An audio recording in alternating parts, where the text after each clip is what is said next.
Oh, I don't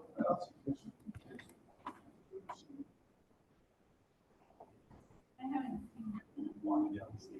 I haven't seen her either.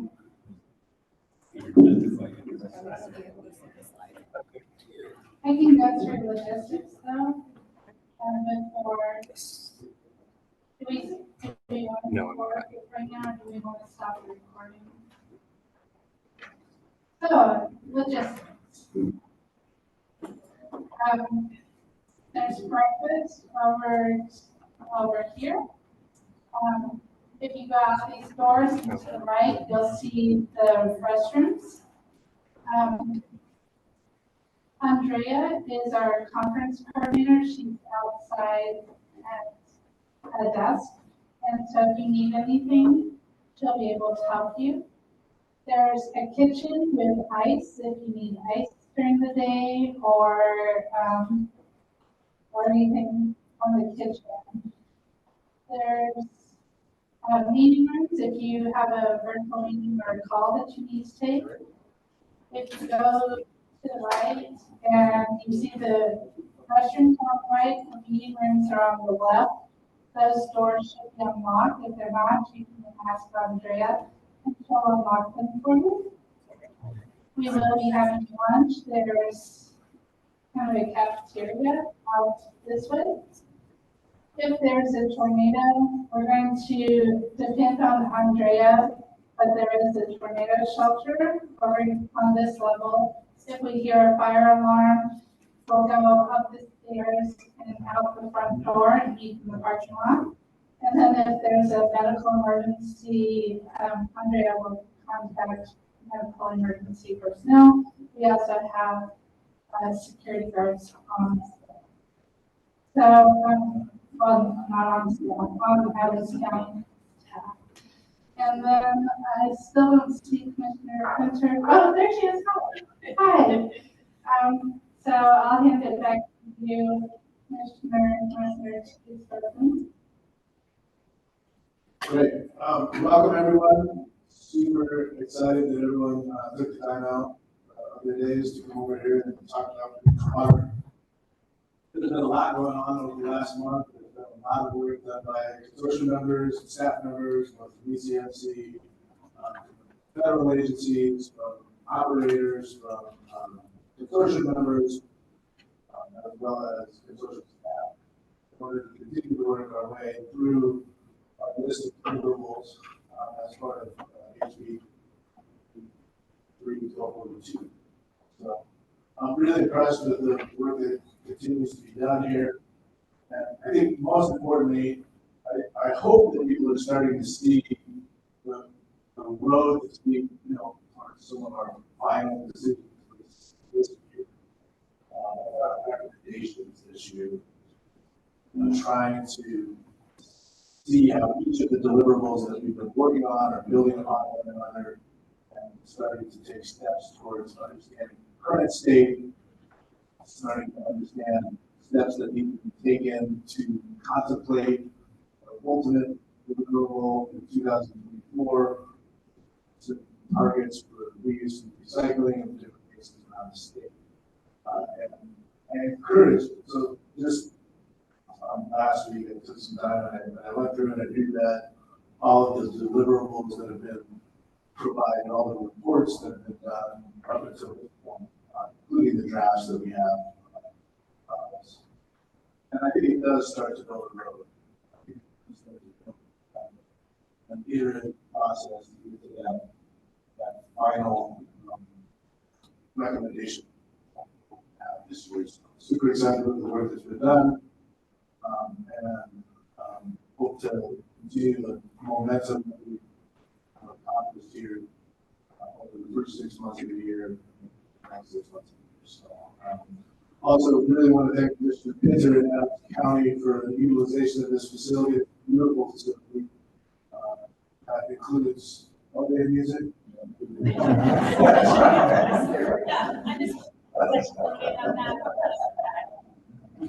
Very calm. think the also put this for gas stations. Should we keep it or cut it? Yeah. But I do want to hand it over to this facility and,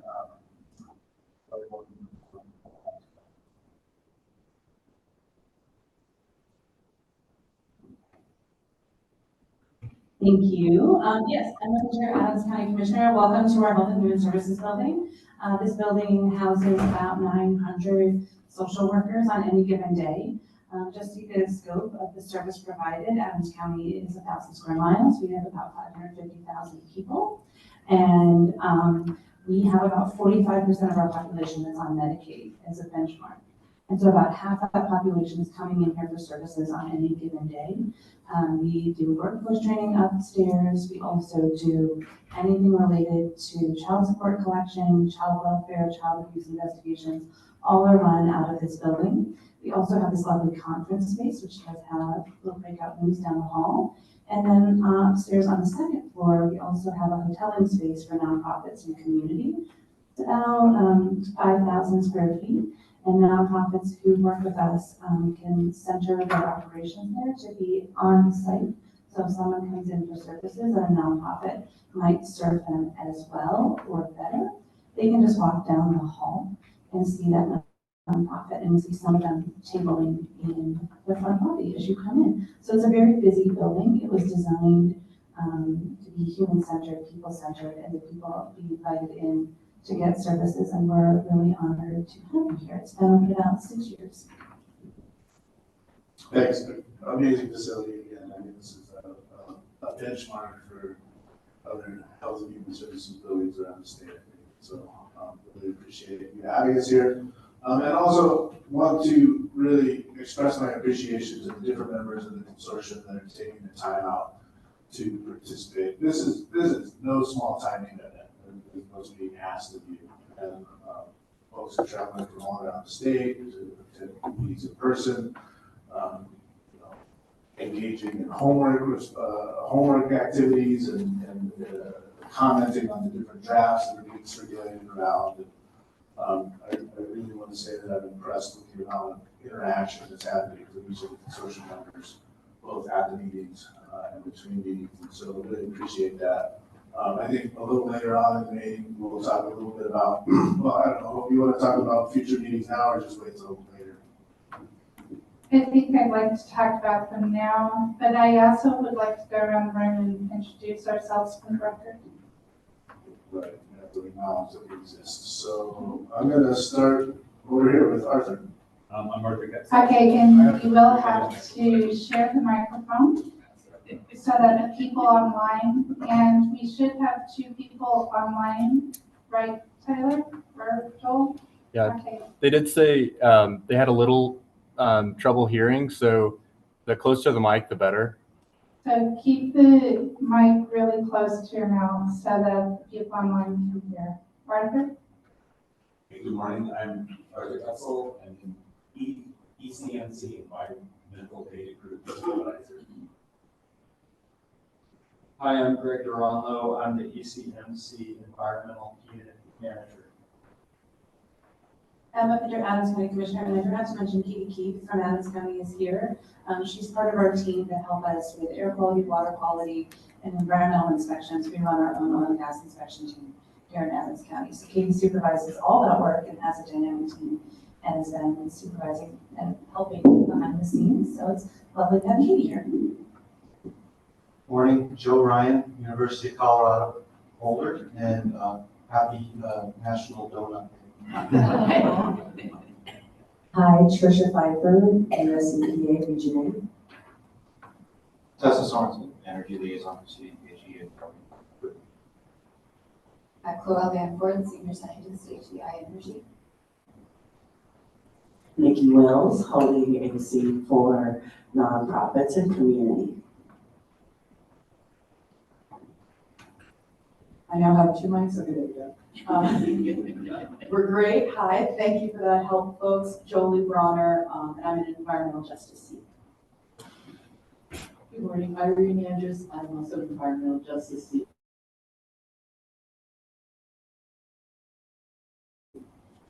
Good morning, I'm with Terra Energy Partners. Hope Dalton, Director of the Colorado Produced Water Consortium.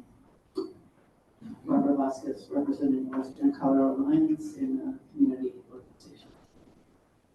Good morning, I'm Randy Honeycutt with CDPHE, who's Water Quality Control Division.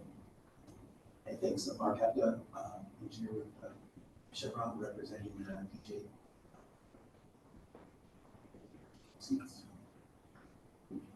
Good day, Edward Michael, representing disproportionately impacted communities. Good morning, Michelina Pollock. I'm the Executive Director for the Energy Council. I'm representing industry in the San Juan Basin. Good morning, I'm Eric Angler, and I work with Occidental Petroleum. I'm representing one of the seats with the experience and expertise in produced water. Kim Anderson, representing Bloom.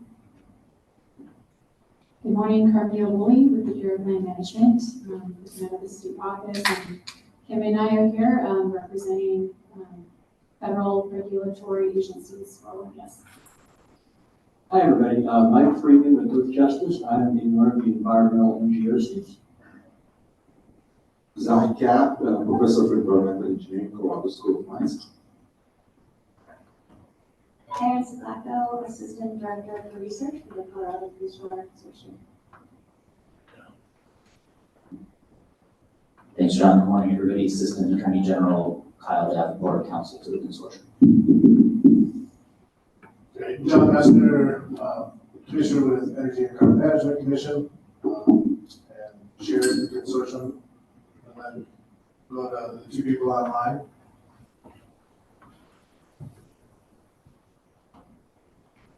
Hey, good morning, everybody. This is Rick McCurdy with Select Water Solutions, representing one of the experience and expertise seats.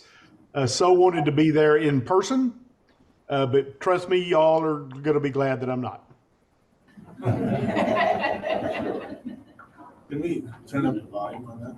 That's as loud as my computer would go.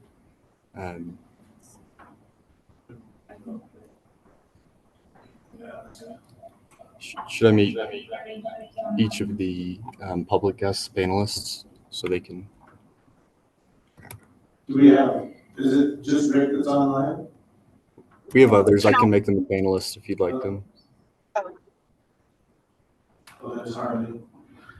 Harmony Cummings, the Greenhouse Connection Center, and an environmental voice.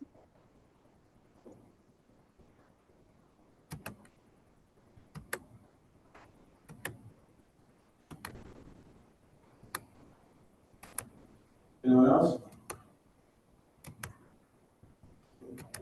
Good. Can we look at all the participants and see if we have anyone else? Is that all? So this is all 6, and then we do have other panelists. They should be able to speak. Good morning, everyone. This is Jeffrey Moore. I'm the manager of the Energy and Environment Division for the City of Aurora. Great. So I do want to note a few things. Some of the people that are online, like Jeffrey, is here for public comment. I know we have a couple other people that are here wanting to provide public comment, so we'll get to that shortly. And the BLM is participating with us today as a ex officio non-voting guest that we invited that has legal authority over regulating oil and gas in the state. So I appreciate them participating and providing their input both on our deliverables and at the meeting today. So with that, I hope we want to talk about future meetings. Yes, so we have a lot of work to do, and that means more meetings. So you have in your handout something that's like, it starts with announcements, and on the back it says upcoming meetings. And so in upcoming meetings, you'll see that we have monthly meetings generally on the second Friday of the month, beginning July 12th. Only July 12th has been confirmed as virtual. And so we will need to have some feedback whether you want to continue virtually or you if you want an in-person meeting before the end of the year. I am hoping that we can take December off and January off and then move to quarterly meetings in 2025 with some tours. That's my hope, but as you can see, we only have meetings through December. And you also on that piece of paper, there's a reminder of the due dates for our House bill deliverables. And then one announcement, Sean Strode resigned from the consortium and we are recruiting for a local government seat.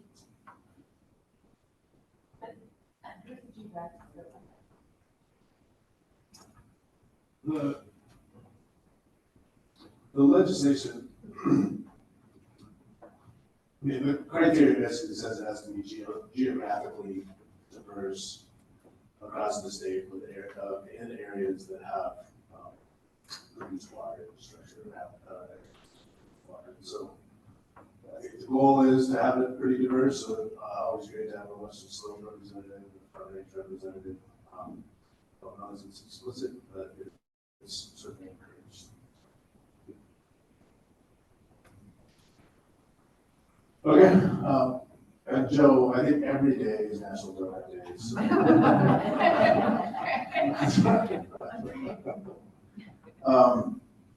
So I think next up, as far as the meetings go, so we do intend the next 2 meetings to be virtual, is that correct?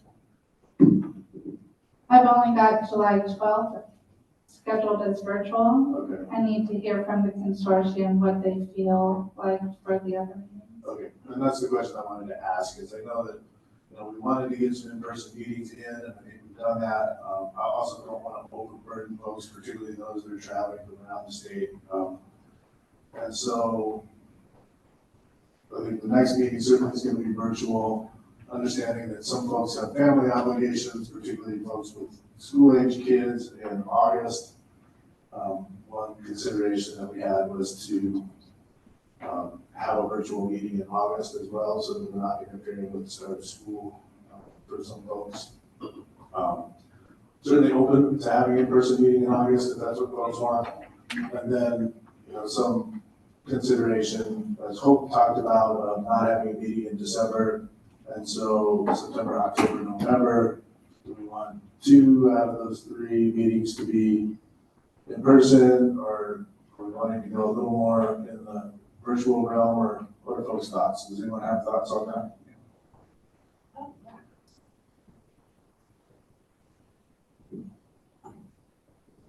Tessa Sorensen.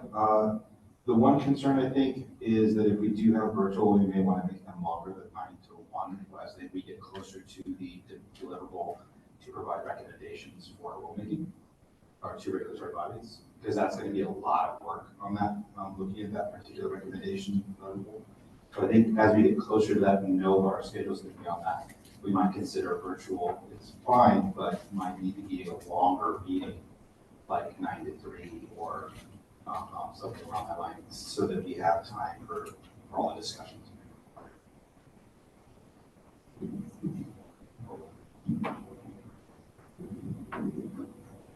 I was just going to echo what Tessa said. I think whether you do virtual or in person, I think the longer meetings are really helpful and very productive.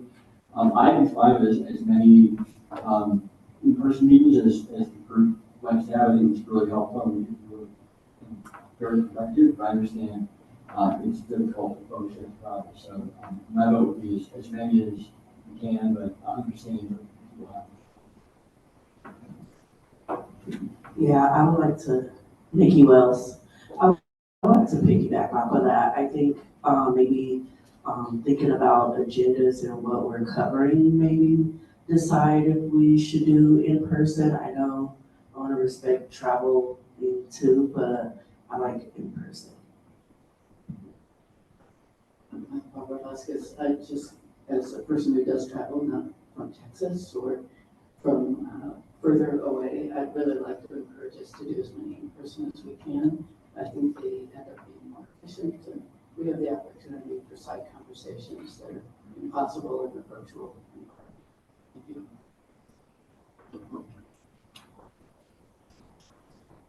you.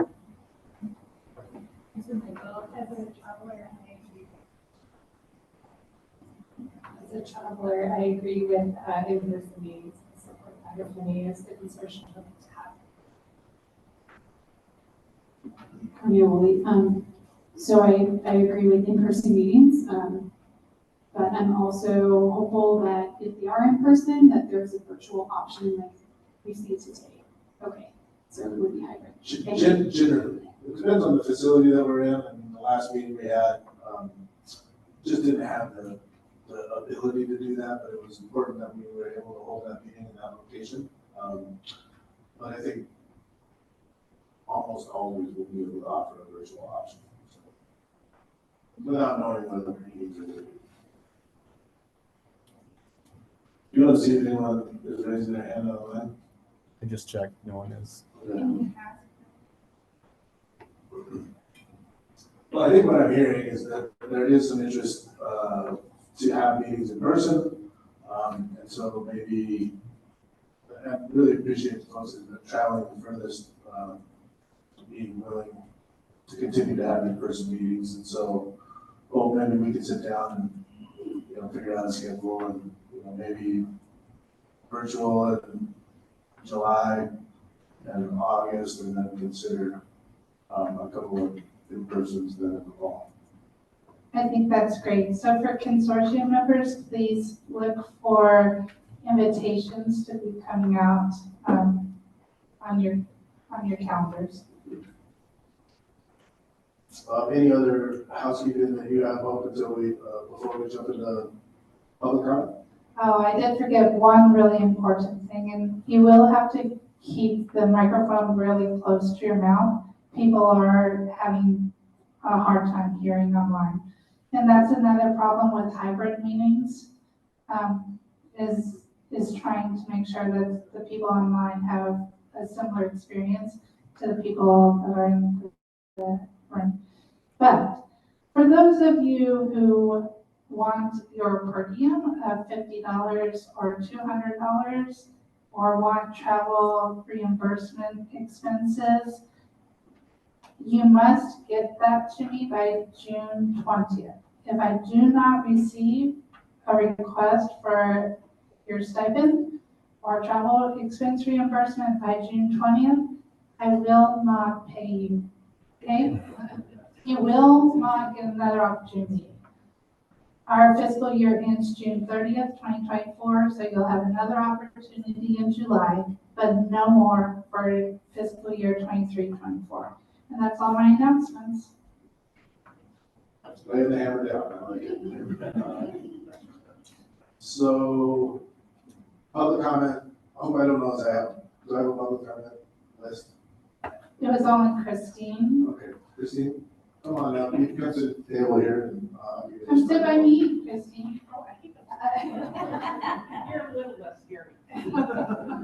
I just said I need stuff by June 20th. Thank you.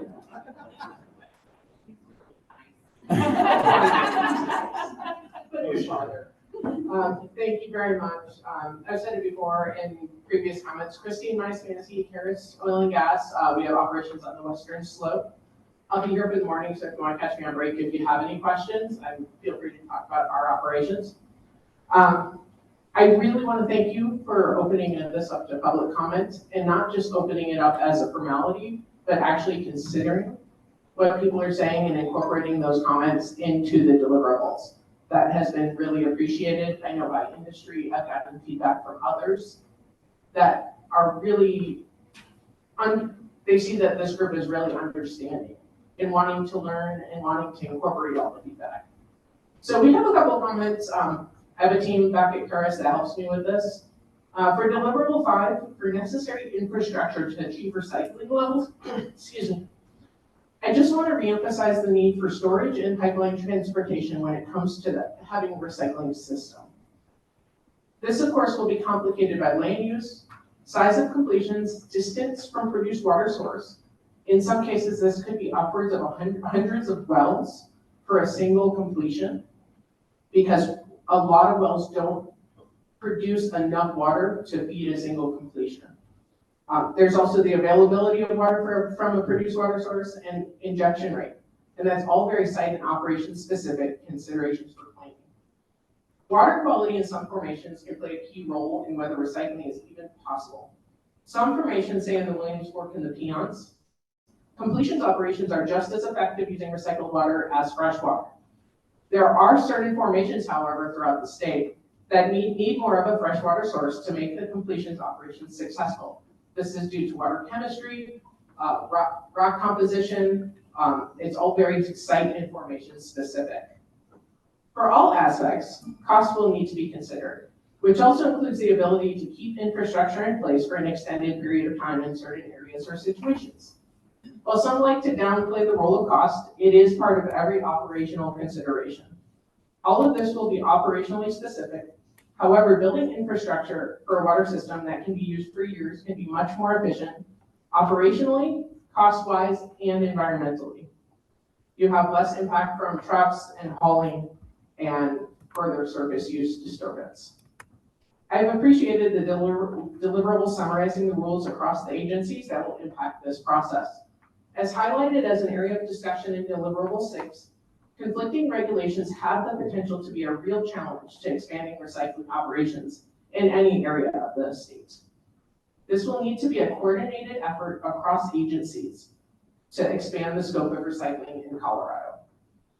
There will need to be give and take to make this more effective, because at the end of the day, recycling is a good thing.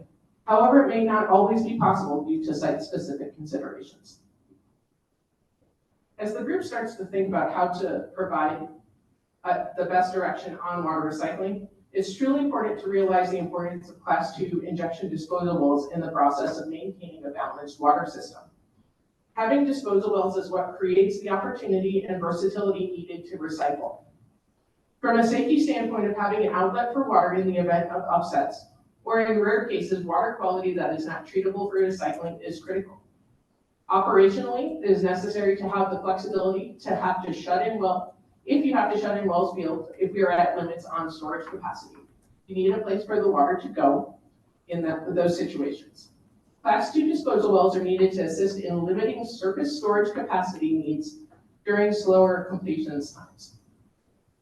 Any type of water treatment system will have some sort of waste stream that will need to have a disposal outlet, as it will create a volume of water or waste that cannot be further handled or treated, and that will need to be disposed of in some manner. The conclusion of the final draft of the current state of produced water document indicates that the insights into the spatial distribution and density of produced water infrastructure will be used to report necessary infrastructure to achieve different levels of recycling. It is important to note that when considering the Class 2 disposal wells, the number of wells is not what should be the focus here, but the remaining volume available for injection. Each well is unique in its characteristics and its geology. This will allow for a more comprehensive understanding of injection capacity in the field. And then stepping into kind of the overall arching goal, the consortium background outlines that the consortium will provide an informed path for the utilization of the water resource inside and potentially outside the oil field in Colorado. A couple of recommendations that we came up with: the implementation of programs, grants, or research teams to identify the opportunities for water to be recycled for agricultural or other purposes, perhaps with a university-led work group like in other states. And we would also recommend that there be incentives for companies to participate in these programs, as many of these projects will be outside of the daily scope of operations and will take significant additional resources to implement. Thank you for the opportunity. And thank you for your comments. Always appreciated. And I see that you have a written version of that. Can you provide that so that we can distribute it? Yes. Yeah, thanks. Any other public comment? Okay. So we're going to go into the kind of the meat of the agenda here, and just to give an overview. So we're going to start off by finalizing deliverable 3, which is that current produced water infrastructure. A lot of work has been done, even as of yesterday, on that report, and so want to ensure that everyone's comfortable with that. These reports are available in your packets, and so we'll go through that, and then we're going to take a break and then dive into deliverable 4, where we'll get a presentation on the first draft that was developed on the availability of produced water for reuse and recycling. And then the next step would be to provide direction to Hope and staff on deliverable 5, which is what Christine was just talking about, which is necessary infrastructure that has to be developed in order to accomplish certain reuse and recycling targets. And so that's kind of the initial meat of it. Certainly after that, we want to get into the deliverable 6 topic as well. I think we're going to try to get direction to staff on both deliverable 5 and deliverable 6 so that they can continue working on those.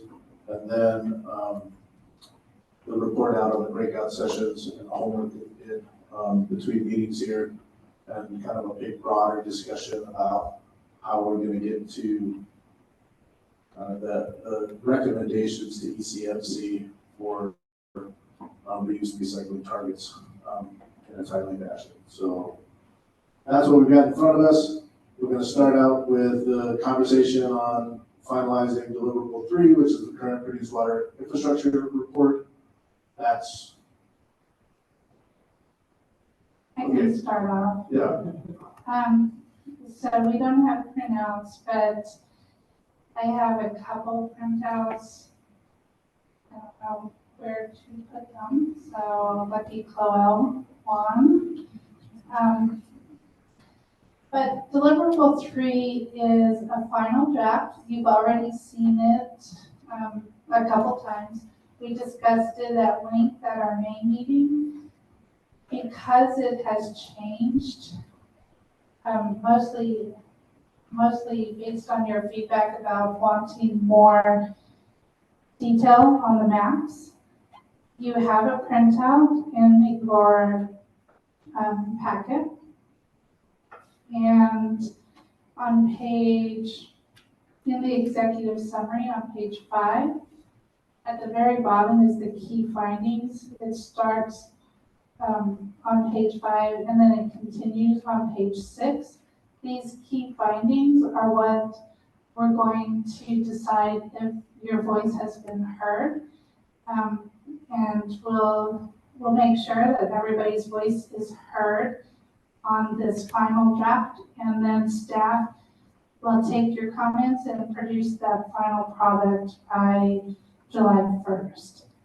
With that said, I have Greg Geronimo here, who will be presenting on some of the changes to the data based on your feedback. And remember that deliverable 3, which is what we're looking at in our current state, is primarily using data that we requested from ECMC. So Greg? And I do want to just, before Greg starts here,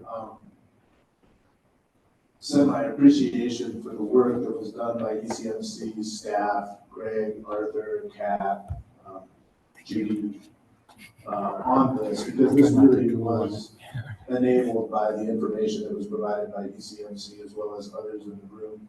And they put a lot of work into compiling and refining the data that was provided for this report. So a lot of appreciation to them.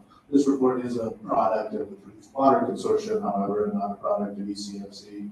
And they did solely provide data to the consortium for this report. So to you, Greg. Thanks, John. Thanks, Hope.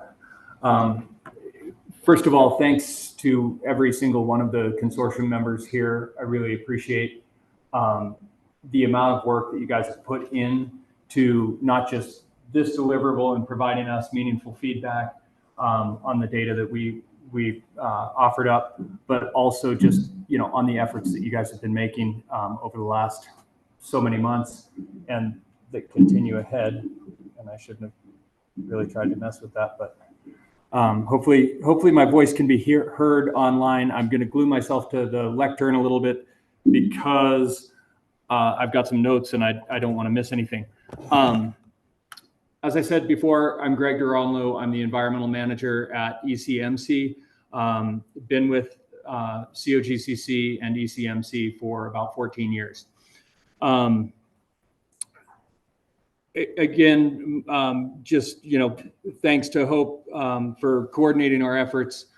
Thanks to Erin Sidlako for really taking the information that we provided her and putting it into a meaningful report and extracting, some meaning there. And again, thanks to the feedback. Hopefully, as you look through this report, you see that your feedback was heard. Oops, I'm trying to figure out how to scroll down on my notes. And then I also want to thank the ECMC team. I mean, Arthur, Kat Campbell, Judy Sclafani, and especially our GIS wizard, Melissa Kafty, just did a sensational job. We asked a lot of them over the last 48 hours, and I'm really, really proud of the work that they did. So walking into getting into the data of deliverable 2, I want to emphasize that this is based on current state conditions. This is, our look at where we are right now in the industry, in our data collection, in our data management on our side as well. So I'm going to start with some background so that we're all sort of coming at this from the same orientation. Many of you will go, why are we going through this redundant stuff? But I just think it's important that we all kind of start walking from the same place. So this overview slide just shows the, oops, I went too far. This overview slide shows the geologic basins in Colorado. Nearly all of the geologic basins have production at some level or another, oil and gas activity, but it's most significant in the 4 basins that we discuss in detail in the report. So that's the San Juan, the Piceance, the Raton, and of course the DJ Basin. The statute required that that we talk specifically about the DJ Basin.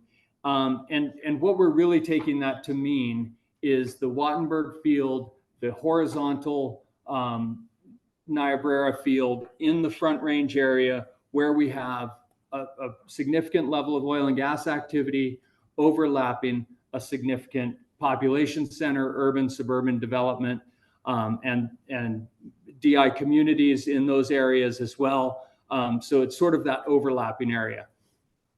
This is no slight to the operators who are working out in Washington and Yuma counties at all. It's just that the focus of these efforts really are going to be in that core area.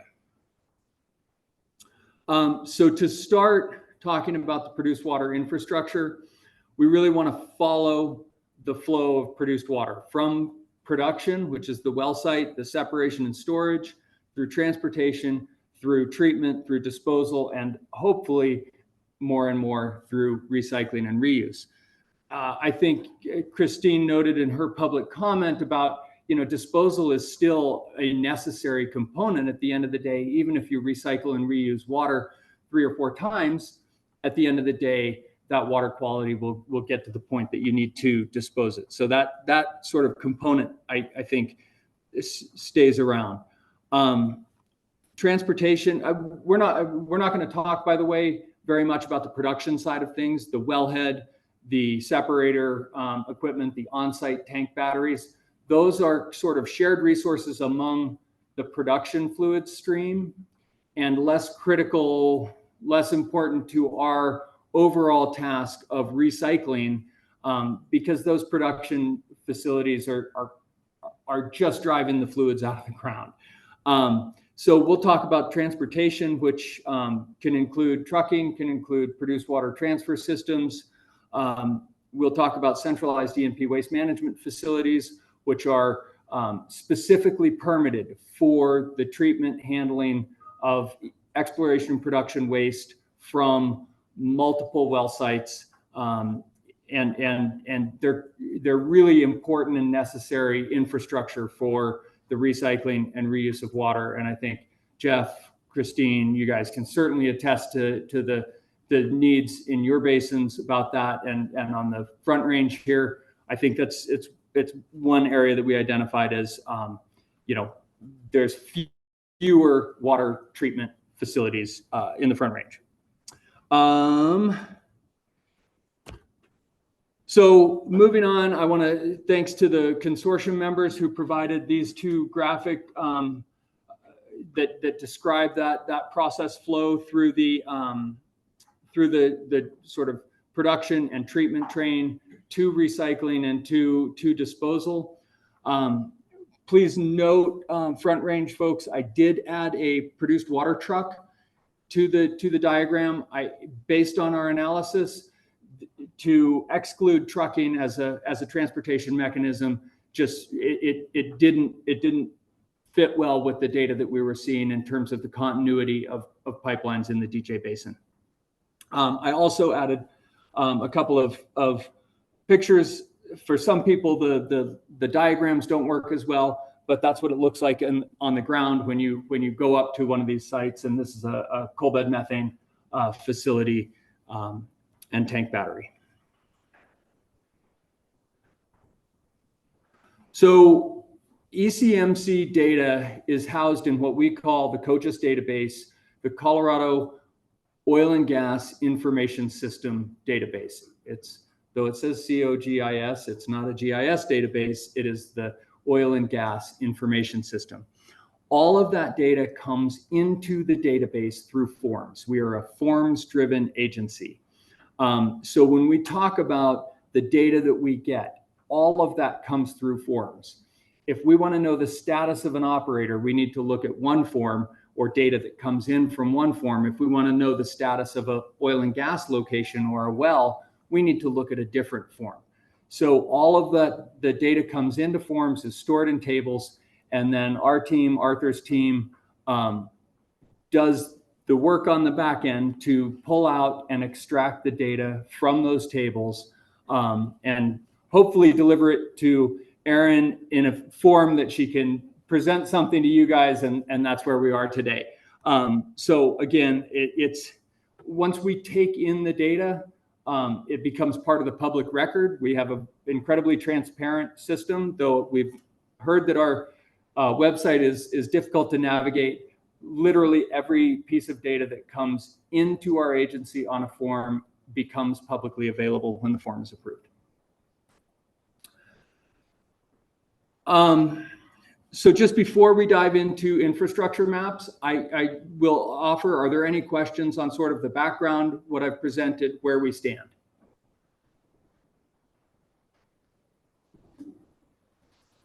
I don't know.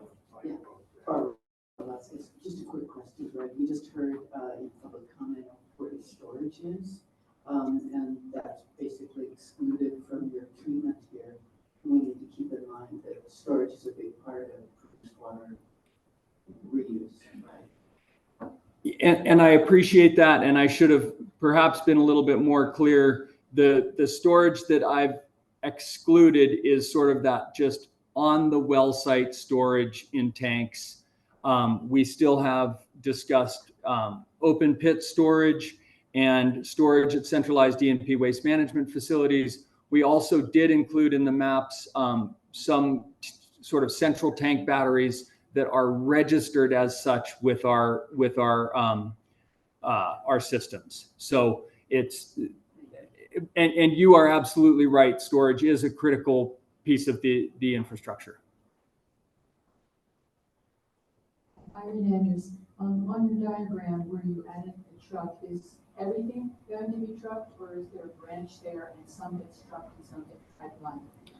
I would say that is dependent on the circumstances and the facility. So there are some produced water transfer systems that can run the pipe through that train, but there are many that are run through trucks. I would just recommend changing the diagram so that it shows both. Thank you.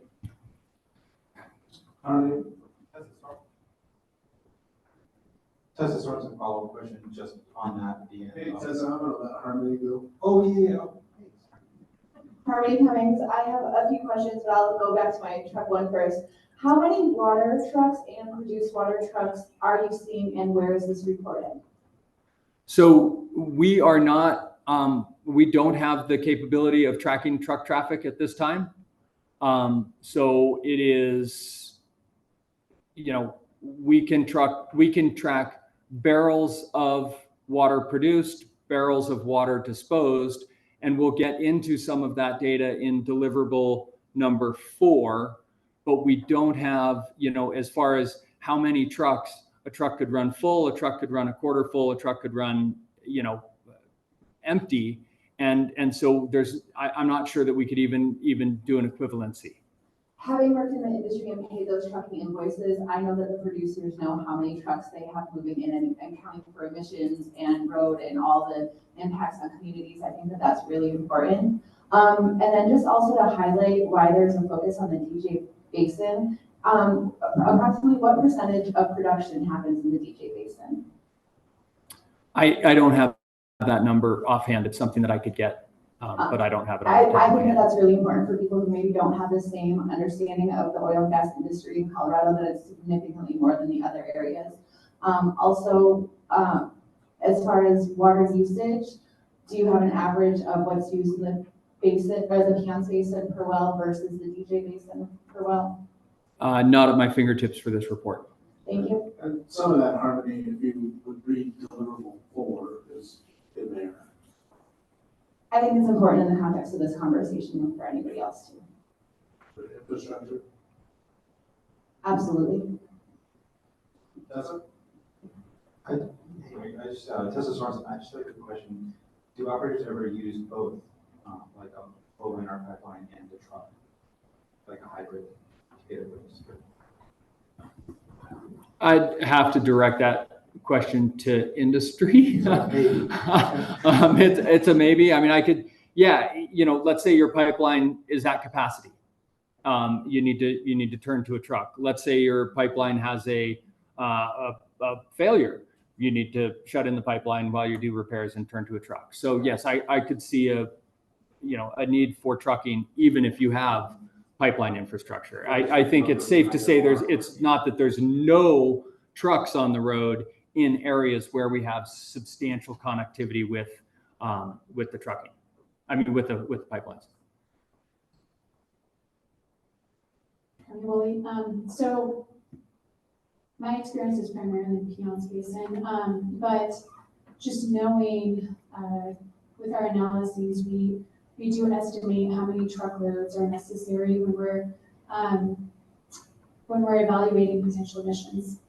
And also when there is proposed well development near communities where traffic would obviously be affected, that tends to be highly scrutinized, whether or not it's piped, where it might be piped from, but a lot of it's based on infrastructure.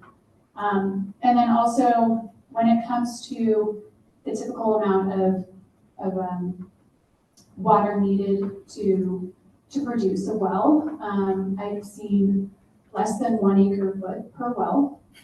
Typically in the Piance Basin, it's more like around 2 acre feet per well. But those are vertical or directional wells. And then I've seen when it comes to research and development in the Piance Basin, there are horizontal wells that require upwards of 90 acre feet per well. Those are in formations that don't produce water, and so as you are completing the well, it absorbs all that water, it doesn't return it, unlike other locations. Thank you. Thanks, Carmina. And I guess I would add on that, you know, the ECMC permitting process does have in the, I believe it's the cumulative impacts data analysis and the transportation plan. They do consider truck traffic for a new oil and gas development. The flip side is current state of where we are in tracking, you know, produced water management through the state. We are not currently tracking truck trips. I didn't know I'd get so many questions on the introduction, so this is great. All right, you guys are awesome.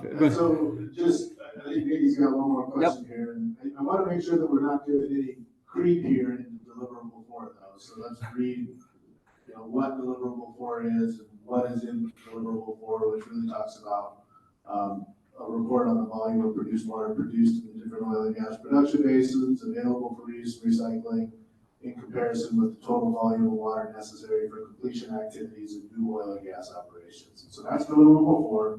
We're talking about infrastructure in deliverable 3, but feel free to ask your question, Nikki.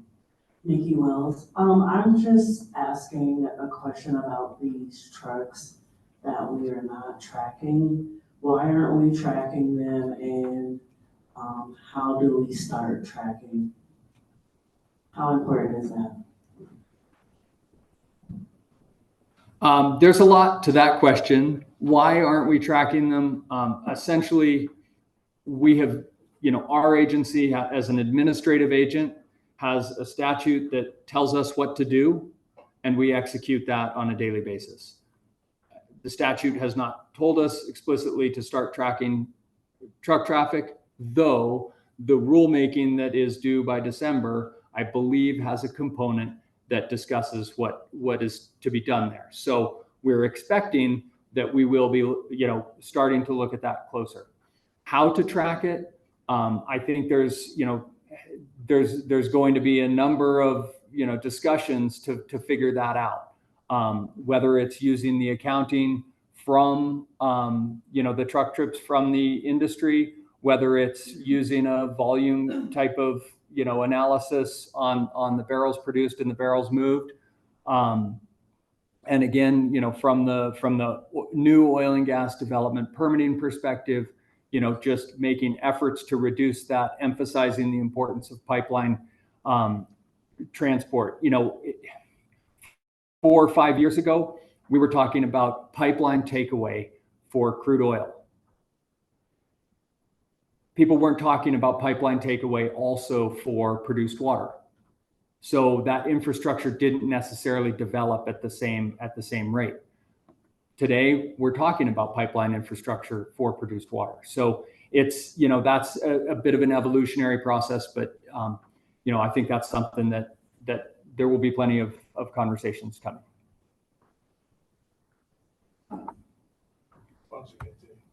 Thanks. All right, so moving into the infrastructure maps. These, we definitely heard very clearly from you all that, more detail than what we put in the initial draft was necessary and appropriate to really provide that picture. In the first iteration, we were looking at the whole entire basins, kind of to show that in areas like the Raton Basin, activity was really concentrated in the area. It didn't cover the entire geologic basin. Unfortunately, that left out a lot of detail. And so we've updated the maps to build, both better basin-wide maps and also drill into more detail in sort of specific areas within the basin, so you can get a flavor for what the infrastructure looks like. And specifically, this is related to the flow line infrastructure. I think that was something that was just, loud and clear to us, was we need to see more detail on those flow lines. And again, I hope that the maps that we put together really help develop a common understanding of the current state of the industry. So with the Piceance Basin, we're zoomed in a little bit tighter. There's a little less noise in the map. And what you can see here is that we have connectivity from the north to the south throughout the I-70 corridor. There's connectivity throughout the basin in the Piceance Basin that allows produced water movement on a really on a significant scale from one area of the basin to another.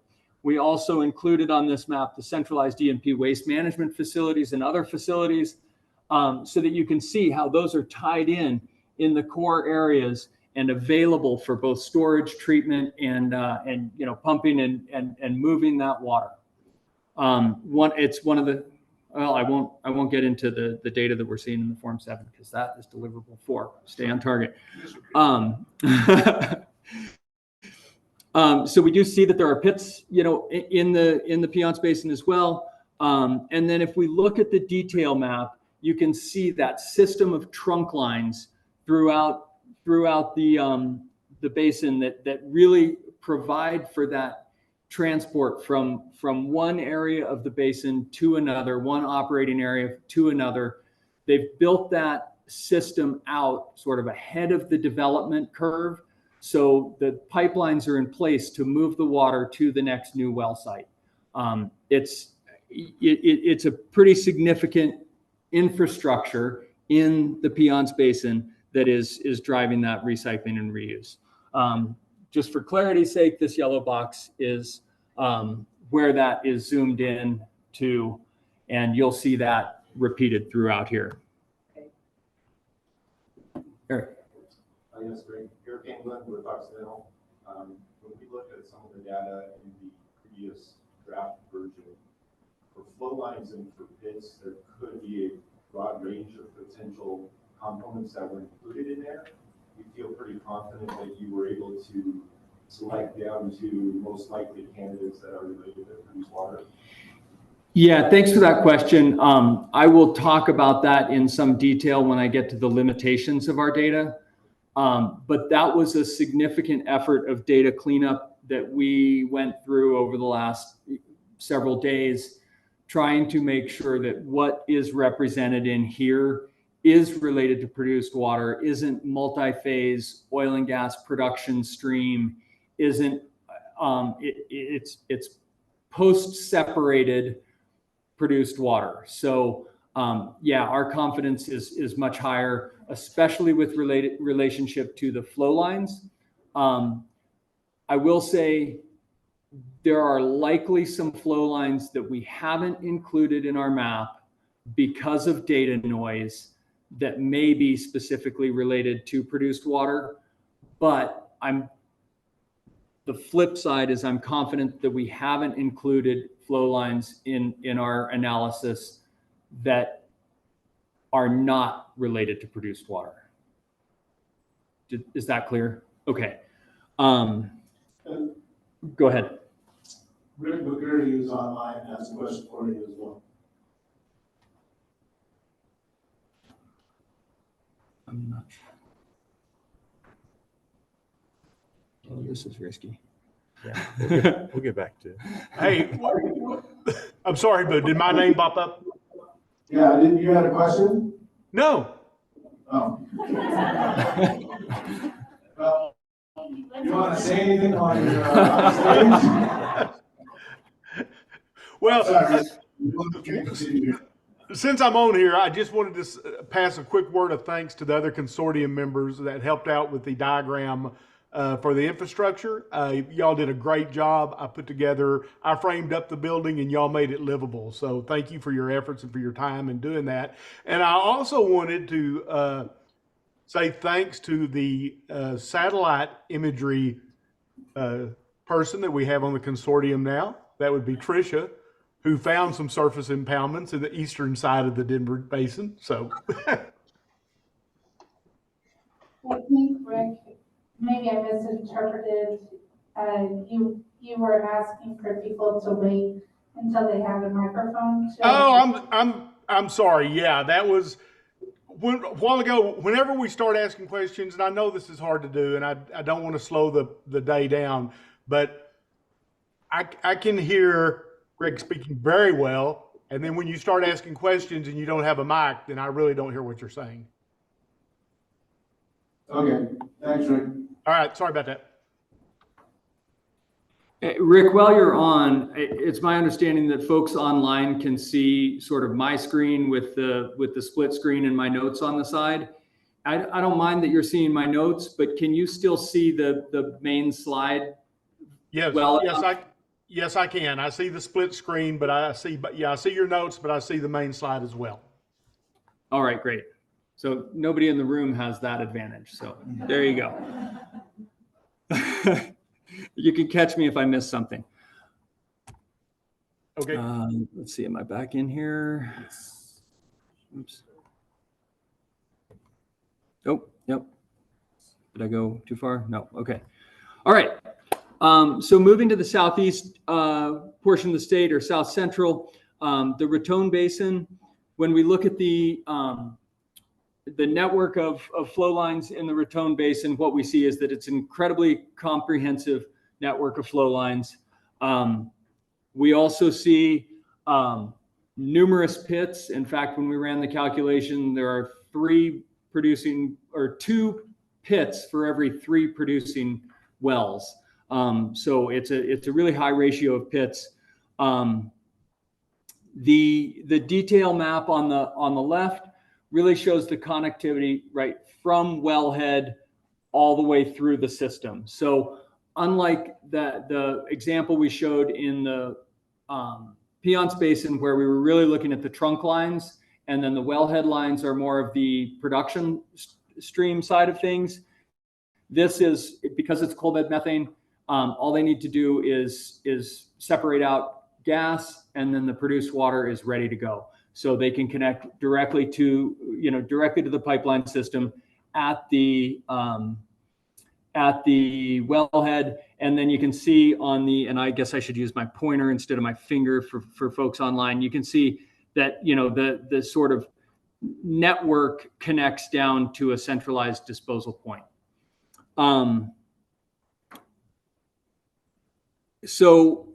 There are UIC wells throughout the basin. What we noticed, and I'll touch on this again, is that there are fewer disposal wells in the Raton Basin per well, per producing well, and that's because in the Raton Basin there are other mechanisms for disposal, including surface discharge as permitted by CDPHE, and pit disposal. Moving west to the San Juan Basin, again, it's coal bed methane production. So the produced water infrastructure ties directly to the wellheads, and I want to note the tribal boundary, which is just south of the box that I've got drawn in there for the blow up in the detail map. But again, we see similar to the Raton Basin, an extensive network of pipelines ties directly from wellhead to a centralized disposal point. And pretty much, every well is online. There is a data gap within the tribal boundaries, and I'm not certain whether that's disconnected wells or a data gap. We unfortunately were not able to drill into that any deeper.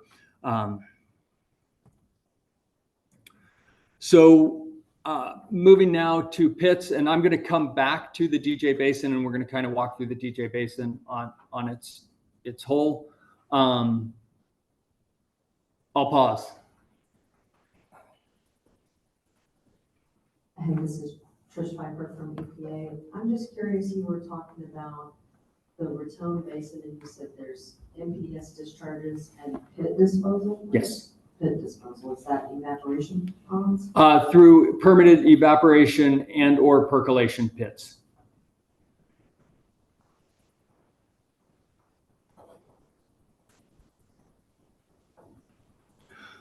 So speaking of pits, and to address, I think, the second part of Eric's question that I maybe didn't fully address, ECMC's pit database, if any of you listened into conversations with the Pit Emission Working Group in 2023, you will know that there are some data quality issues with ECMC's pit data as well. The primary sort of reasons for that are related to the age of the pit database.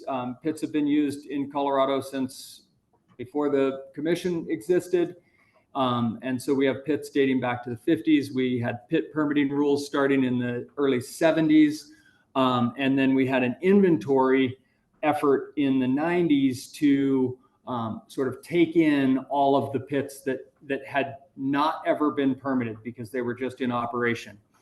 In that process, many pits got duplicated. Many pit records got duplicated, and it's been a ongoing cleanup effort for the environmental unit at ECMC for a long time. What we notice when we look at this slide is, again, that super high concentration of pits in the Raton Basin. As I mentioned, they number 2 pits for every 3 wells. Second, there's definitely fewer pits in the Wattenberg area, the DJ Basin. In fact, there's a few pits that are shown as active. And, when we saw that come back in the data, I scratched my head. I said, really? Went in and looked at those closer and found that those are archival records that haven't been closed out. They've been physically closed on the ground, or they never existed. And we just don't have the paperwork to close them out. So they sit there as active pits, but they don't actually exist. That's a big challenge when you have a data set that, has that level of, I'll say it, unreliability. And it's something that ECMC is working on. Oops, I think I just went down and I didn't mean to. So pits are used in every basin in the state. And I want to note before I get to your question, Mike, that, as I mentioned, Tricia, to your in response, we have pits in the state that are designed for disposal purposes. They're either evaporation or percolation pits where there's no risk to groundwater. And then we have pits that are designed specifically for reuse and recycling of water for multiple wells. Those pits that are designed and operated for those purposes typically have double linings, leak detection, and more substantial facilities around them. At a centralized E&P waste management facility, those pits are required to have a fire lane. They're required to go through local government permitting. But the vast majority of our pits are not those. They're pits in the Raton Basin that are used to manage water as part of the disposal process. There are pits in Washington County in the DJ Basin that are percolation or evaporation pits. Same with the Uinta Basin and Sandwash Basin. So all pits are not created the same.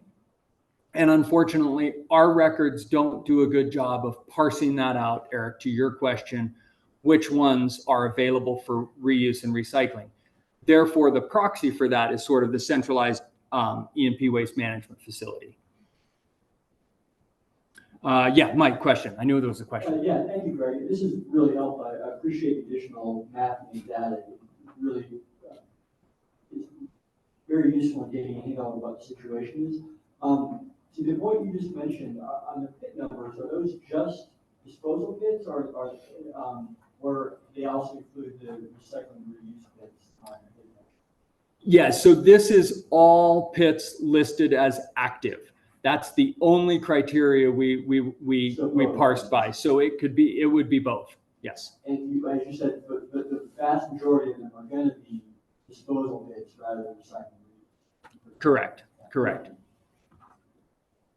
We do have a provision in our rules that allow for a multi-well pit to be created for recycling and reuse purposes at multiple wells, and can be used for a period not to exceed 3 years before an operator is required to go through the fairly onerous process, I think, Jeff, you can attest to that, of establishing a centralized E&P waste management facility.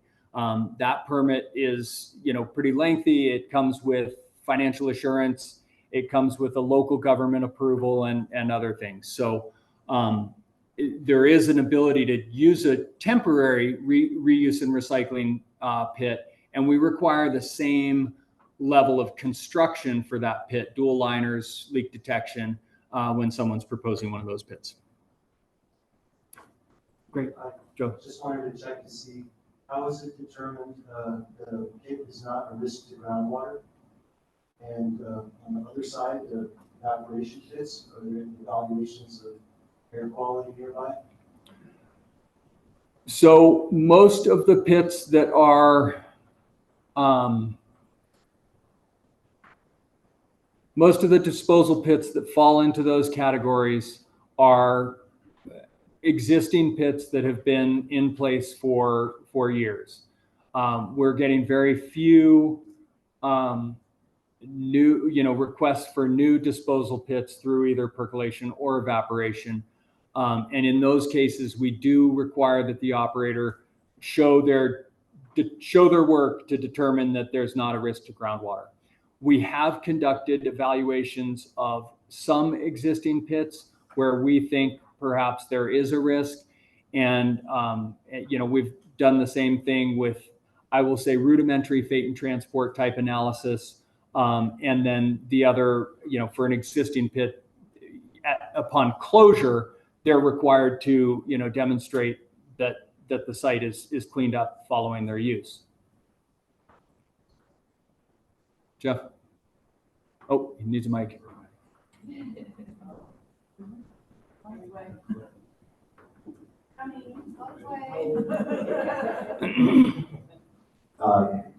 Jeff Gerlin, I just wanted to sort of tag on to that, because one of the ways from an operator's perspective that we ensure that we're protective of groundwater, especially in the use of our E&P pits, is with monitoring wells. That's a requirement of permitting those pits, and so that's an ongoing way that we determine that there's no pollution or anything impacting groundwater. So I just wanted to add to that clarification.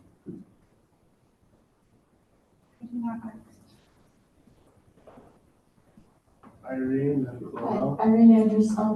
Do you also record whether a pit is covered or not?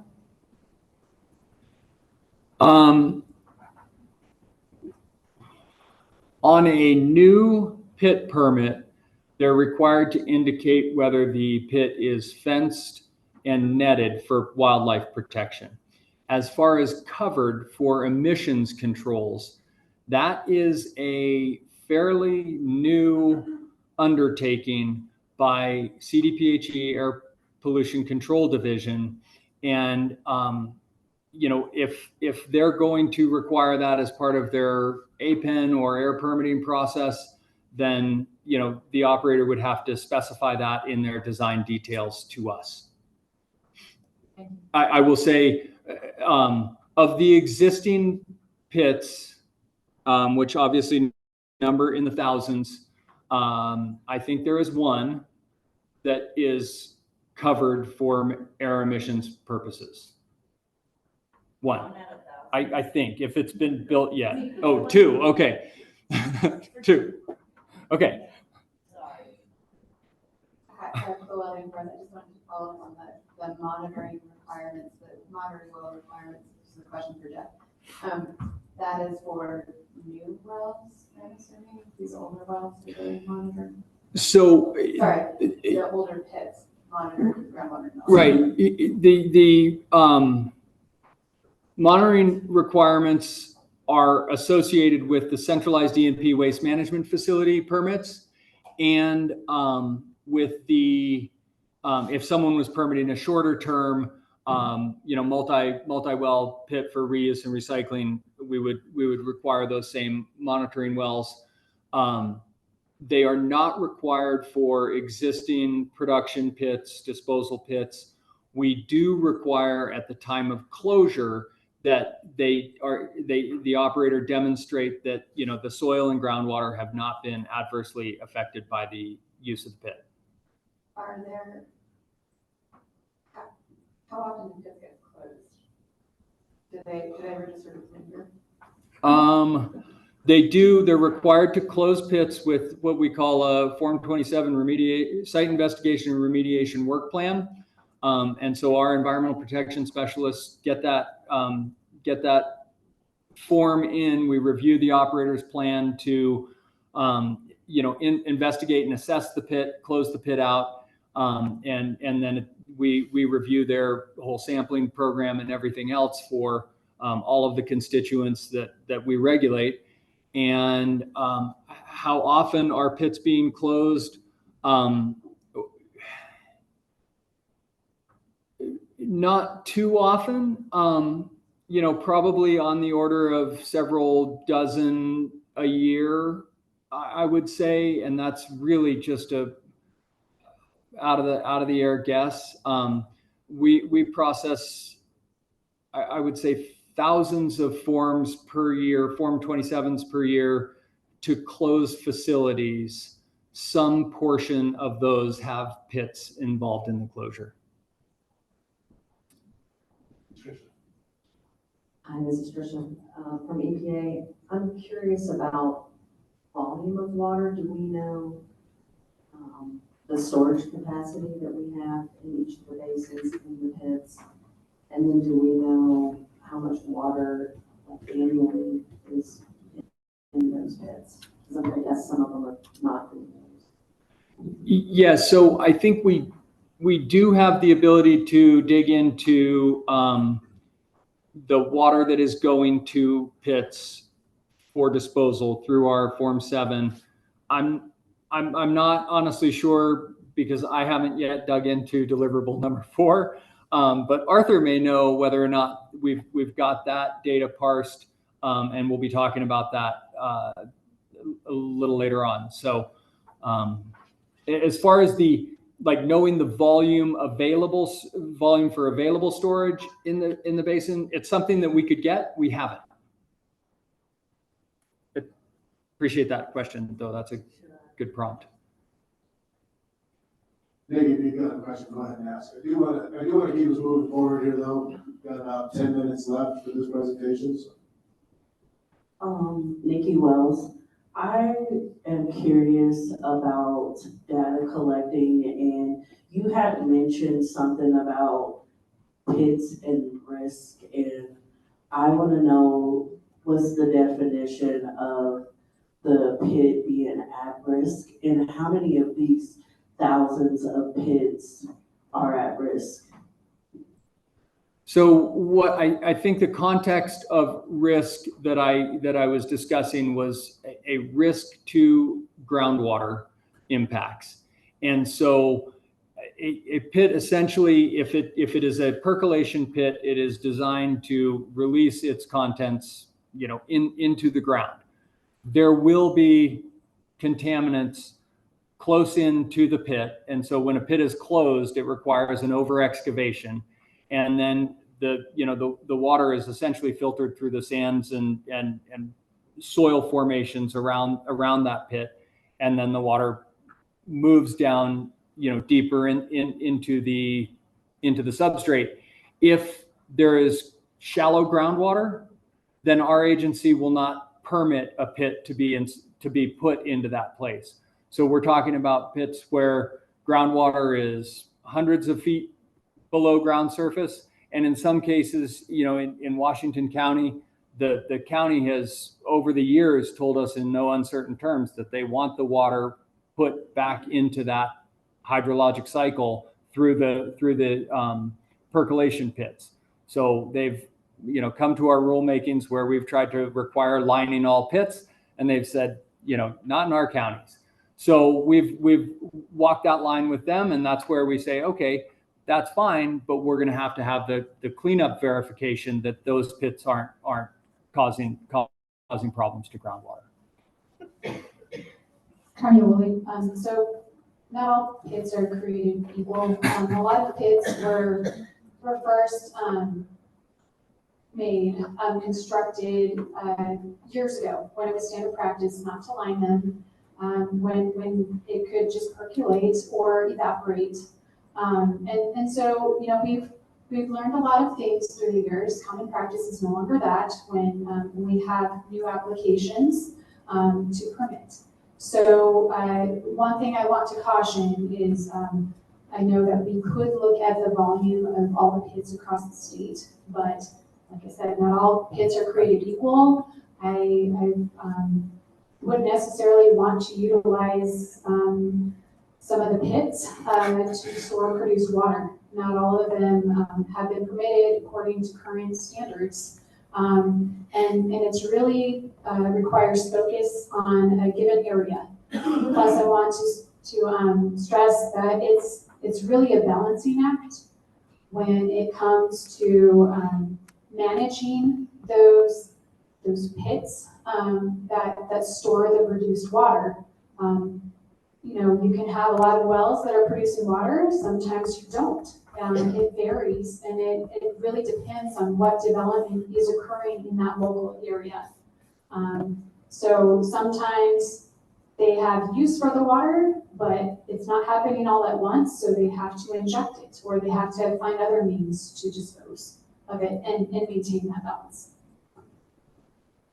And sort of to tag on that, not to chase this rabbit further down the hole, John, but you know, for example, in the Raton Basin where you have an unlined percolation pit, you may have the well next door with a permitted surface discharge permit because of, you know, related to the water quality, right? So, you know, those pits are dealing with a water that is, you know, not containing, you know, high levels of dissolved phase contaminants. They're not containing high levels, you know, that are exceeding certain regulatory standards for discharge. So whether it's infiltrating into the soils or being directly discharged to the surface water, you know, regulatory agencies are kind of overseeing that whole system. I mean, and I do want to move forward. We haven't even talked about DJ Basin yet, so understand that. We have 5 minutes left. Sorry, that's a quick question. Do we want to add kids into this illustration so we understand how it fits into the whole process? Yeah, I don't think, because that's a DJ Basin example, they're really not using pits in that manner in the DJ Basin. If we did the same example on the West Slope, the picture that's in the report, there's an aerial image that's looking down on one of the centralized E&P waste management facilities, and it shows those large pits there. So it's not a facility that's used at those in the DJ Basin. All right, I'm going to move to UIC disposal. One thing that jumped out to me with the UIC disposal was the distribution of UIC wells throughout the different basins. It was notable that, you know, the UIC disposal wells were sort of concentrated in certain areas in the Piceance Basin, but even with that concentration, the ratio of producing wells to UIC wells stayed constant in the Piceance, the DJ Basin, and the San Juan Basin. The Raton Basin had a lower concentration of disposal wells. We think that's because they have other means of disposing their water, surface discharge and percolation pits, as we've talked about. So I think I can move on from that one, and we can talk a little bit about the DJ Basin. So what we noticed here, and it's still, it actually shows up much better on this screen than it was on my screen. So what we see is that there are some, you know, trunk line networks of produced water transfer systems in the DJ Basin. There is not connectivity throughout the basin in produced water with respect to produced water transport by pipeline. Again, we see that distribution of UIC disposal wells. And I want to also note that on this figure, we were not able to parse the centralized E&P waste management facilities that only deal with water. Most of the centralized E&P waste management facilities that were permitted in the DJ Basin were for cuttings management and cuttings disposal, land treatment of cuttings, and things like that. So that's just one sort of, again, flawed data point, but I think the important thing here is to see that we've got some isolated networks of flow lines, but we don't have like significant basin-wide connectivity. If you look at the inset, there's a couple things that are shown there. One, we do have a produced water handling facility at the north that is really isolated from any of the other infrastructure. It's not connected. It's a disposal well, but it's not connected to the broader system through flow lines. So everything has to be trucked there. There is an operators on the west side. That's a single operators gathering system for produced water, and that draws their water into a liquid handling facility where they are able to either turn it back for recycling in another well at another well site, or send it off to disposal. The produced water flow line that comes off the east side here up and through that well field is a commercial disposal well company's gathering line. So they tied in directly to at least one operator's operations so that they could pipe to their disposal wells. So look at that as a really good thing. One thing I'd note about that line is you notice how crooked that is and how it's got to make turns and left turns and sharp right turns and all of that. Because that area is also overlaying on suburban development, they're trying to get pipeline right-of-ways and establish them through fully developed areas. That's really challenging. It's not the same situation that we have on the in the Piceance Basin out on BLM land, where it's like you've got one landowner, you can work with them and establish your pipelines. It's working in and amongst neighborhoods and commercial development. In fact, the operator on the left here in this example, they were drilling wells before their and completing wells before their pipeline infrastructure was in place. So despite their ahead planning to have this in place, they weren't able to secure right-of-ways in time to get their drilling, and so they did wind up having to truck, even though they had pipeline infrastructure in the works. So lots of challenges in the DJ Basin is, I think, what is kind of a takeaway there. Wanted to look again, and we'll quickly just touch on UIC disposal and pits in the DJ Basin.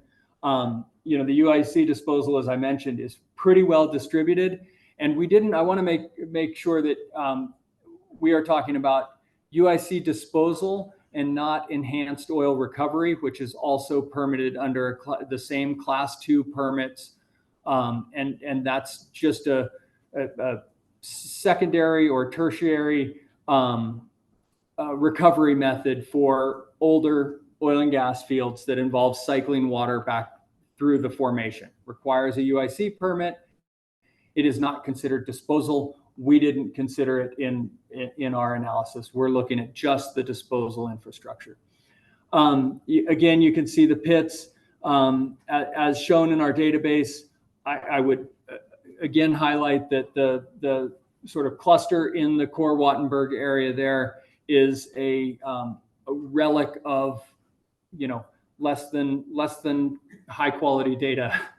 But the Washington County development you can see, in Logan County you can see have used pits historically, as Carmia was mentioning. Those are old fields that have been producing since the 50s and 60s.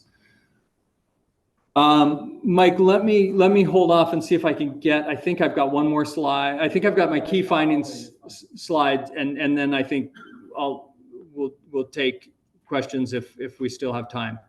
I want to talk about data limitations quickly.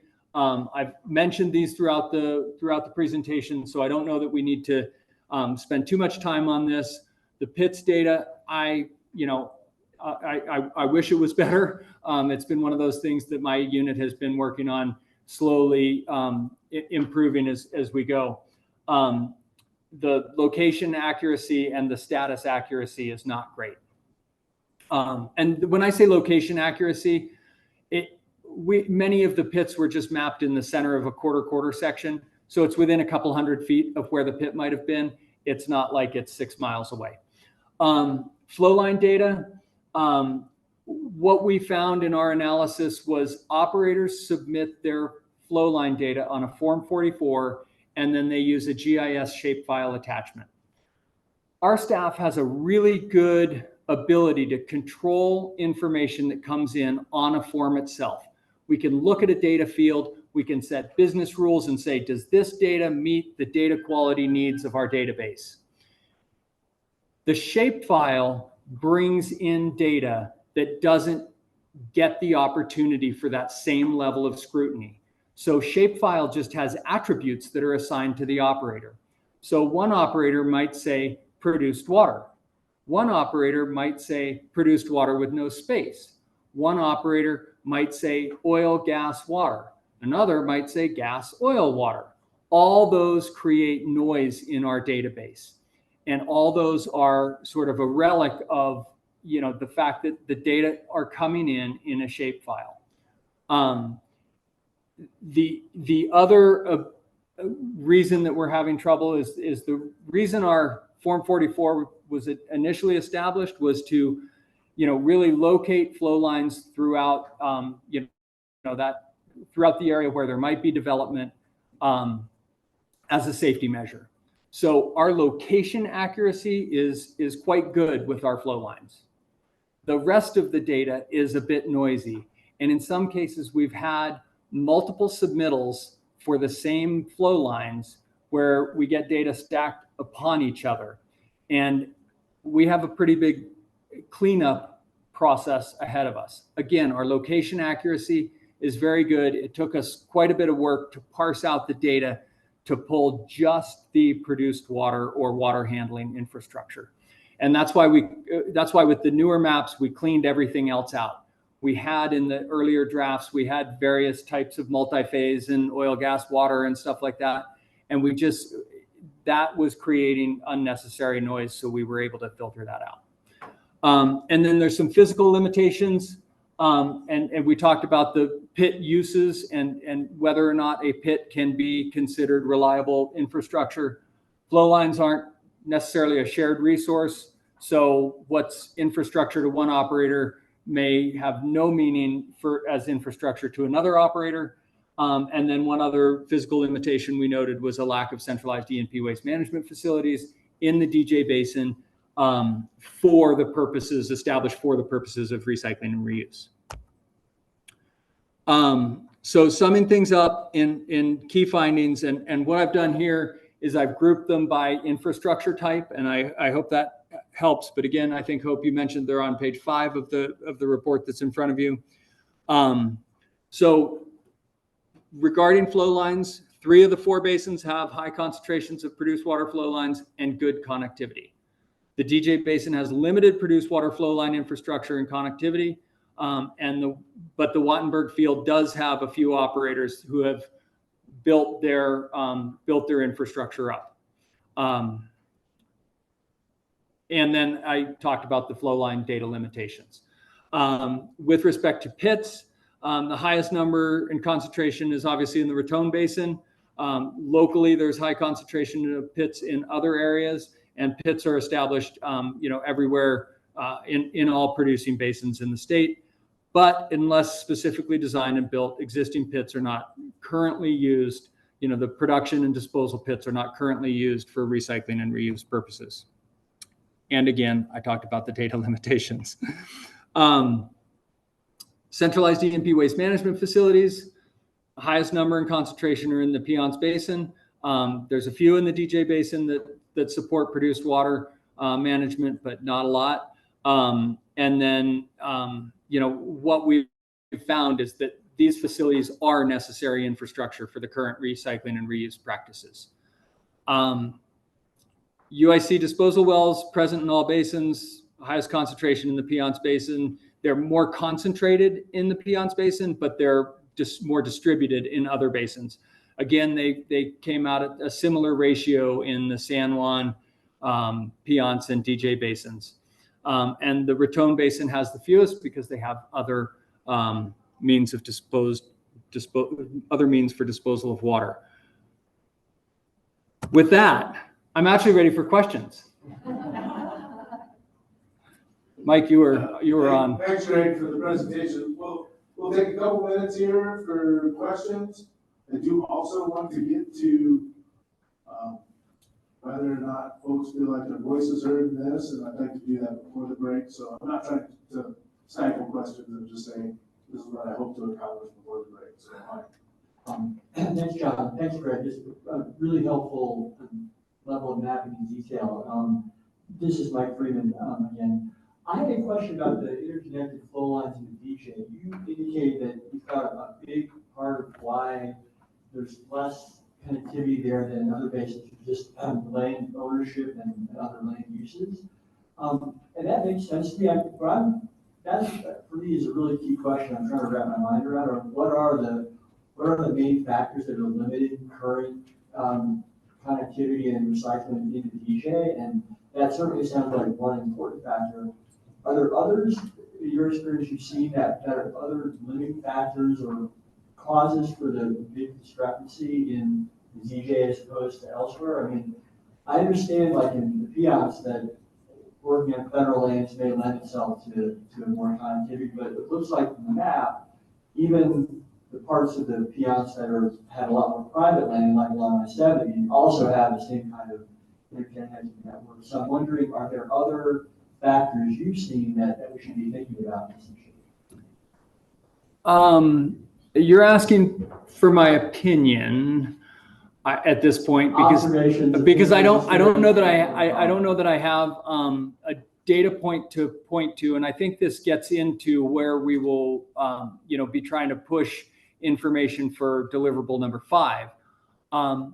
But I think that some of it is the way the DJ Basin was developed, and the Wattenberg Field was developed with the GWA rules, which is the Greater Wattenberg Area rules, the infill rules for drilling. As all of those things developed over the years, and then operations started to consolidate, we started to see those historic wells either develop sort of into little clusters of development, or some operators tried to create networks of full well stream flow line networks. So they're moving, all of their fluids straight from the wellhead down the line to a central separation and storage facility. And then, so you've got that sort of historic development pattern. And then you had the horizontal development pattern starting in, 2011, 12, where the development was so strikingly different from what they'd done in the past. I think it took industry a while to sort of figure out how they were going to do that. And almost by the time they were figuring out how they were going to do that, the sort of anecdote that I mentioned with the operator permitting wells and intending to put in the flow line infrastructure, didn't realize the challenges that they were going to face at putting in those pieces of infrastructure, right? All of a sudden they're doing county permitting, for the flow lines. They're going through a couple of different municipalities who have different requirements, and then, trying to find the landowners that will work with them. So I think it was, and so now I think, perhaps the slowdown has helped make it so that operators could actually turn into that investment stage and then work the wells, after the infrastructure is established. That's me with a lot of conjecture, I think. Thank you. Chloe? Yeah, this is Chloe. I really read the presentation. I think it was really helpful. So that leads me to just an editorial comment, which was, I think that in the actual deliverable of the report, it would be wonderful to see a key findings and limitations section at the end to just sort of bring all of those points that you had so well laid out at the end. And then I don't know if the insets made it into the actual report, the little yellow lines to see where on the map we're looking at. So. They did not. So we do have some polishing like that to do. We were scrambling last evening to try and get those and all of the legends and stuff. And it was just like, we got to get the pictures in there now. And but that's our intent. Yes. I do want to emphasize the limitations of that set, just to be able to say, this is what we know, particularly thinking the note about the park pits versus the storage pits and how much confusion there is about that and what you can actually conclude from that. I think that's an important one. Thank you. Go ahead. So, when it comes to just establishing the infrastructure for this, and once again, a lot of my experiences with the Piceance Basin, it really requires a lot of your facilities, a lot of your locations to be in proximity to one another. So I know as the Piceance Basin has been developed, right, it made sense economically, right, to have centralized treatment facilities and to permit, larger pits or evaporation ponds. And as things have changed, we see less and less ponds and more treatment facilities with amazing capabilities of treatment, honestly. When I have seen the DJ Basin, a lot of the development has been more recent time. And so the infrastructure is starting to catch up. Another big driver in the Piceance Basin is that we have had to evaluate potential environmental impacts. That includes threatened and endangered fish. Huge driver, huge driver. Every year, the BLM reports to the Fish and Wildlife Service how much fresh water is used on an annual basis. That is for federal fluid mineral development, grazing, all of our uses on our lands. So they're constantly keeping track of that, and other basins do the same thing. So just many incentives. When it comes to the DJ Basin too, I know, Greg, you noted that there's the rights of way are difficult with the different landowners. So if we're looking at this broadly, I do encourage, I guess, the infrastructure to be laid out in a way that minimizes the risk of, events occurring, increasing risk, because really the safest way to install pipelines to minimize potential spills and whatnot or failures is a straight line. The more jig-jags you have, the more you increase, your risk. And then maintenance, right, is required as well. So being able to look at it and strategically map out the infrastructure is a great thing. And in the Piceance Basin, one more thing that's awesome is that we have multiple operators, and they don't necessarily, they work together to utilize each other's facilities if it makes sense. Other questions? I think Emery with your hand up.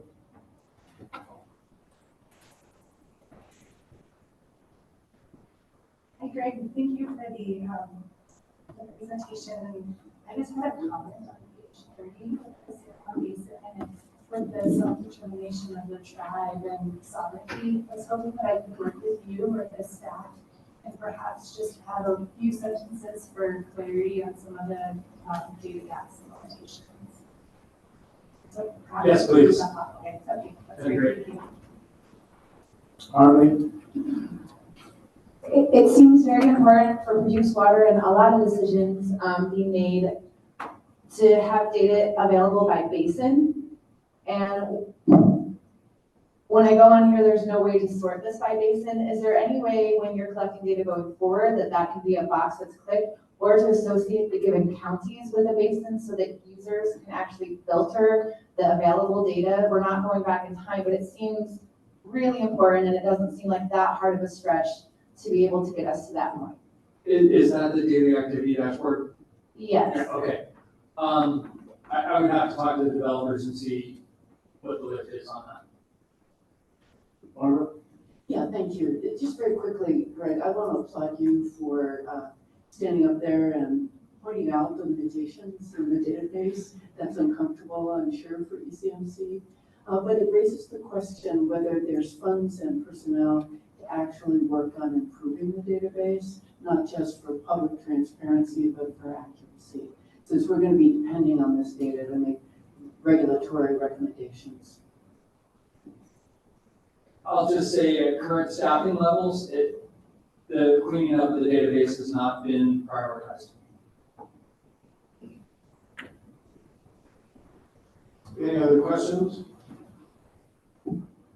Well, thank you, Greg, for walking us through the report and for the information that you provided and all the staff members who put time into this. I think it's a good step, right? And it's an important step for us to understand. Again, this one is current infrastructure, not future infrastructure. That's coming later.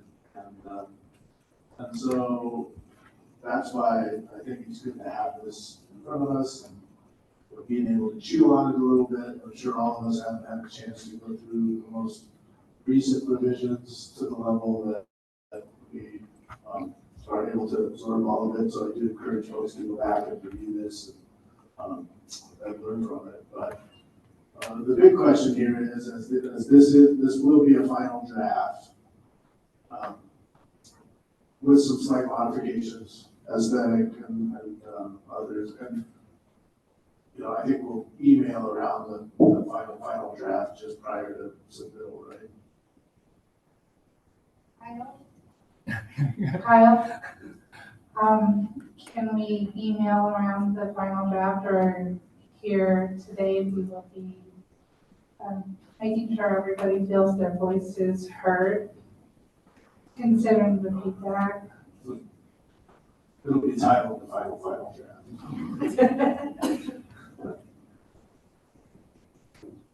Sure, and you can email out the final draft to me that, sorry, this is Attorney General Kyle Davenport.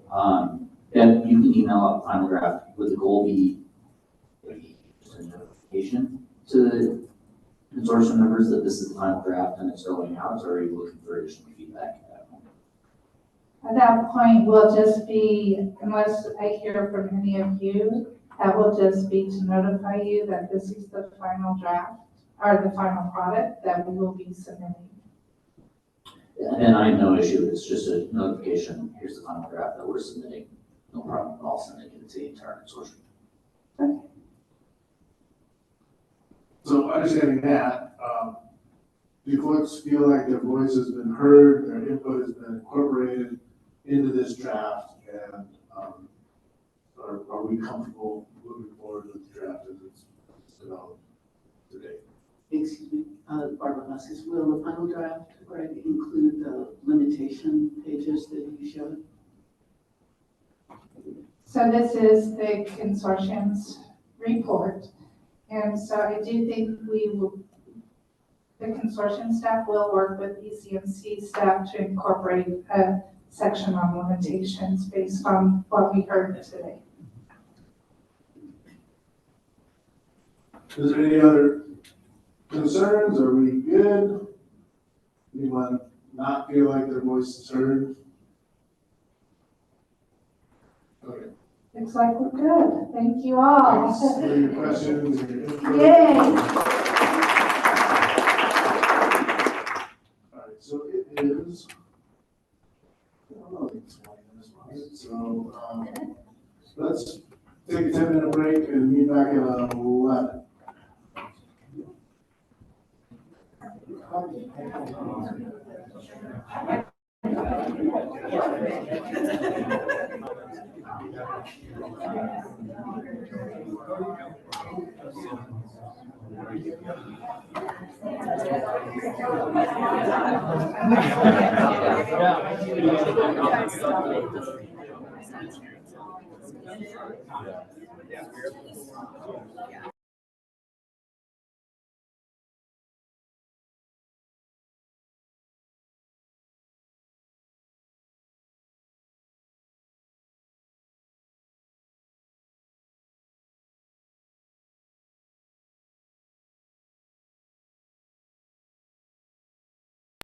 analyze and report on the volume of produced water produced in the different oil and gas production basins available for reuse and recycling in comparison to the total volume of water necessary for completion activities and new oil and gas operations.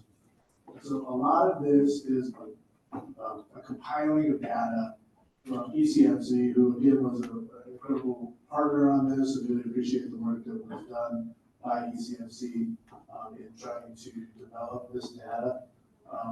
And they'll talk a little bit about the data limitations and the timing associated with some of the implementation of the new forms and reporting requirements and how that all got sorted out in this report.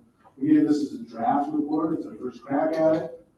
This is the opportunity for the consortium to ask questions about the initial draft, but also provide direction or feedback to Hope and staff on things that you think are missing, things that you like about the report, questions you may have, those sorts of things. So, Hope, do you have anything else to add before I kick it out to Arthur?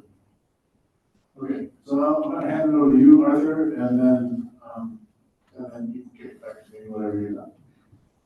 Okay, thank you, John. Much like Greg, I'll try and stand here so I can both read my notes. Oh. Thank you, John.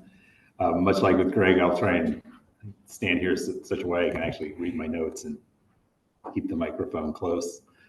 I'm going to start out with talking about where a lot of the data that went into the fourth deliverable came from, and that's the Form 7W and the Form 47.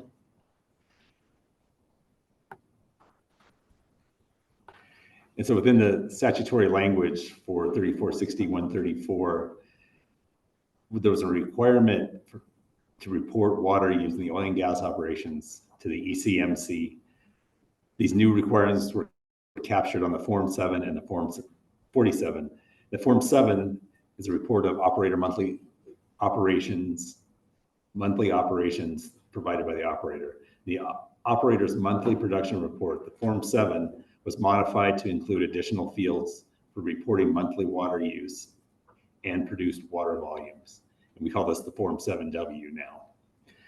As of September 1st, 2023, operators must report by well on a monthly basis the volume of fresh water used downhole, the volume of recycled or reused produced water used downhole, the volume of produced water removed from the oil and gas location for disposal, including the disposal method and the location of disposal, the volume of produced water that is recycled or reused in another well on the same oil and gas location. So this is just kind of an example of where we put in the new tab on our existing form. So we created the new tab. The new tab kind of looked something like this. And this is the new tab. And that number 2 shows the button to add new reports, which will then take you to this, where you can access the data download the data template. And the data template is how we actually receive all the information from the operators with the new required information. And now this is a shot of the entire thing. I know we can't really see the columns on here, so I have some close-ups coming up. So this, some close-ups of the sections. And that was the entire spreadsheet. So this is kind of the one where most of the important information comes from. And the column headers match with the reporting requirements for CRS 346134, including columns for fresh water used downhole, recycled reused water used downhole, produced water for disposal and the disposal location, and produced water for on-site reuse and recycling, and also produced water for off-site reuse and recycling. And I also included another slide that's a little bit easier to read, the text on the bottom here. So I will provide Hope with a copy of the presentation, so you can look at these if you would like a little bit more. But this is some of the information requirements that go into the template. And we also have an example of what a completed template looks like.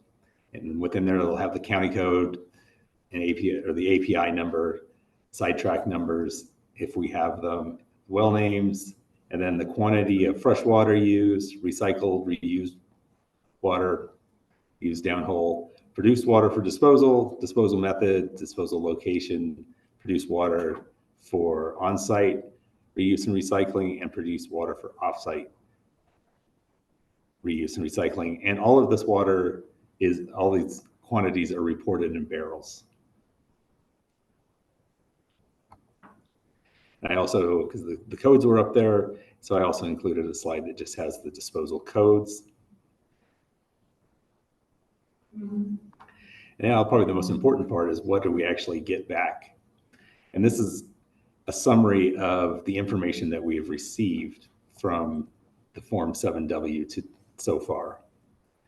So as you look, this first slide on the left is the total volume of produced water that you can see. There's basically two different columns. There's reused water and disposed. And as you can see at this time, this water is generally disposed of as opposed to being reused. And the graph to the right has the total volume of water that is used downhole, and it has recycled and fresh water. And you can also see within here that there is, at this time, fresh water is more often used than recycled water.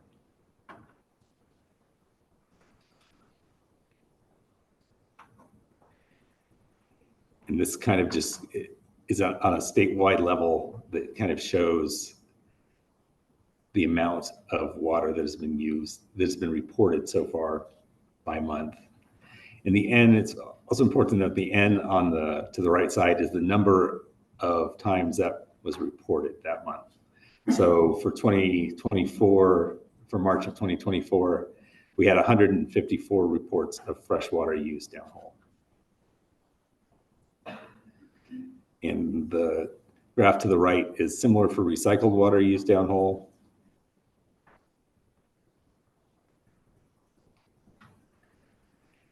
And also we were, as I mentioned earlier, we have produced water disposal methods.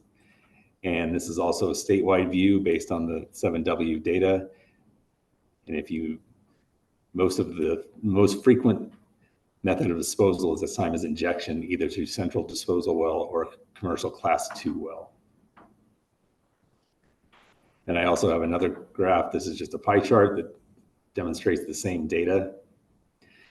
And then you look at this, you can see the largest slices of the pie are still going to be the disposal through a central disposal well or a commercial class 2 well.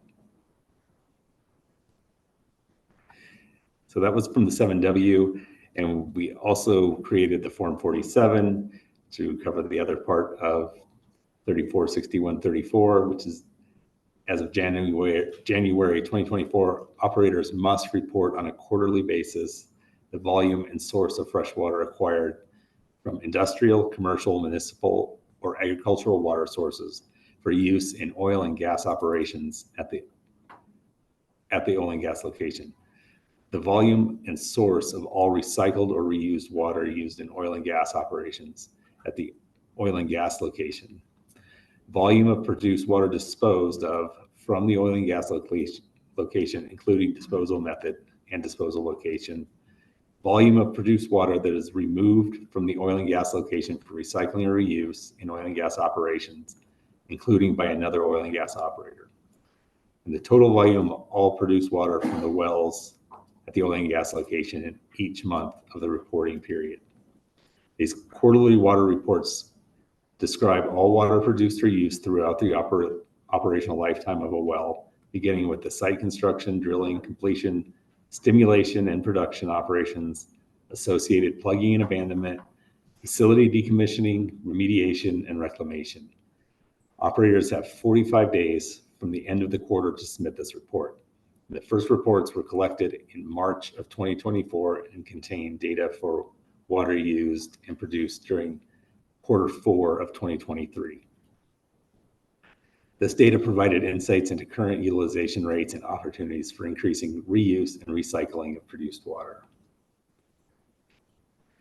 So our Form 47 is accessed through our eForms database, and it's in a similar concept to the produced water tab on the Form 7, but it aggregates information at a different time scale and spatial scale.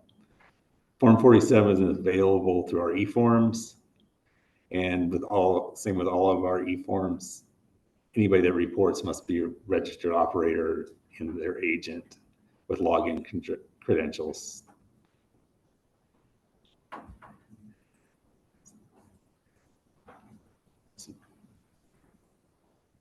So this is just kind of an example of one of the forms, and it starts out with just our basic information of the operator information.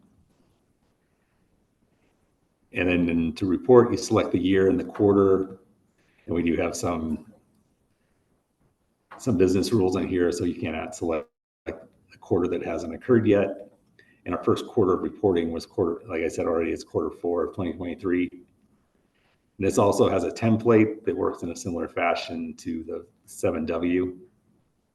If you select the download template, it'll take you to the template. And this one looks a little bit more manageable on the screen, I think, that you can actually read some of the columns.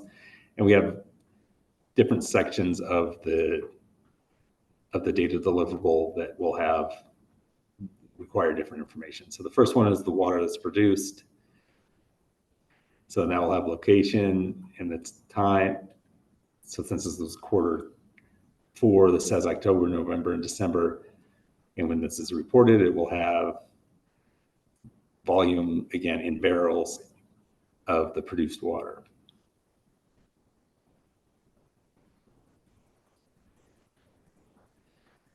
We also have a tab for the acquired water that's brought onto the location. So this also shows where the source of the water, whether it was industrial, commercial, municipal, or agricultural. And the next tab will be recycled, reused water brought on to or leaving the location, which will include the source of the water, the facility that was the source of the water. And the first tabs that you can kind of see on the left are for water being brought on. The second set of tabs use on the location or going to another location. The third set of tabs is water leaving the location for use by another operator.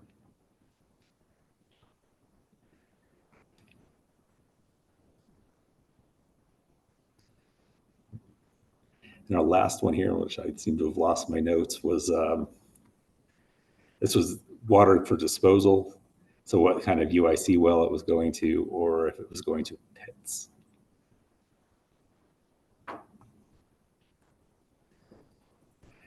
So again, after that, this is kind of a summary of the data that we've received so far. And so the first one I have here is the volume of fresh water by source. And there's agricultural, municipal, commercial, or industrial. And you can see at this time, the greatest source of water is industrial.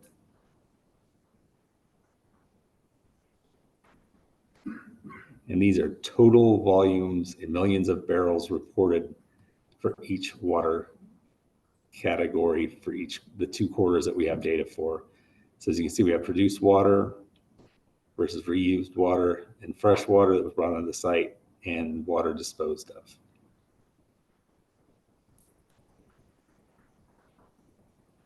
And this is also another based on the Form 47. This is the volume of produced water and how it was disposed. So again, you can see here that the central disposal well and commercial class 2 are probably still the greatest 2 methods of disposal. And a couple takeaways from the 7W and 47. The recent introduction of 7W and 47 in September of 2023 and February 2024, respectively, and associated reporting flags mean that only limited historical data is currently available on the produced water volumes and disposition. The short temporal record challenges efforts to discern long-term trends versus short-term variability related to production schedules. Despite these limitations, however, data collected from the 7W and the Form 47 provide a snapshot of the current volume of produced water and its current state. Both data from the 7W and 47 highlights the continued reliance on disposal wells as a predominant management approach for produced water in the region. However, the volumes directed toward reuse, both on-site and off-site, indicate emerging opportunities to offset freshwater demand and promote reuse and recycling of this water resource. I also want to thank Chris Eisinger and Greg for allowing me to use some of their slides from previous presentations, and to Judy Sclafani for helping provide the graphs for both the Form 7 and 47 data. And before we talk about the deliverable 4, is there any questions that anybody has about the Form 7 and 47 data?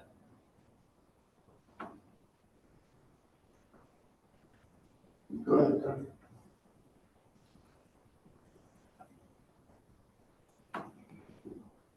So one of your, I guess, pie graphs showed the different sources of water, I believe.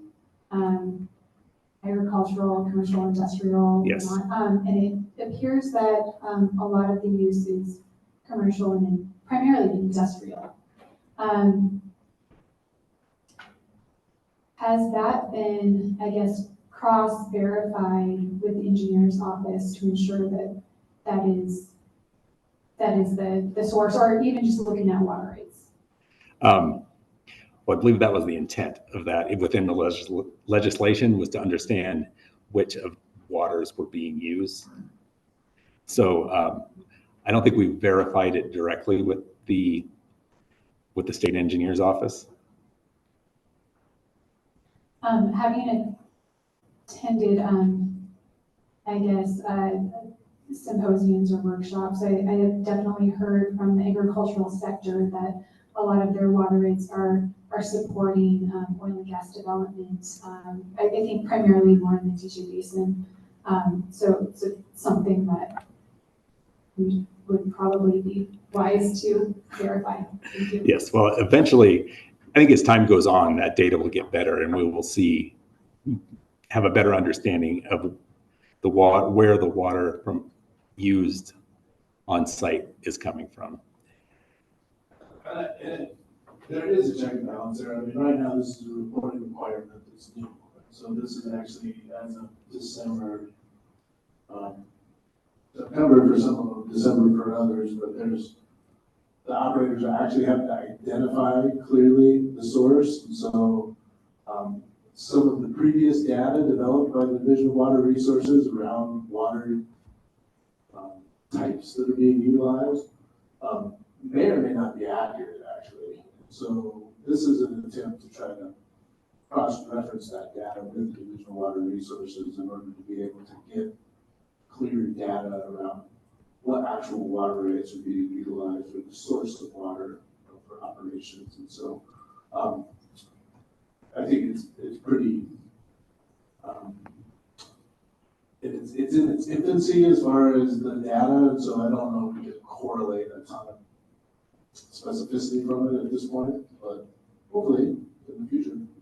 And then just to further that additional thought, so some water rates are tied to multiple beneficial uses. So it might be that one of those uses is industrial or commercial.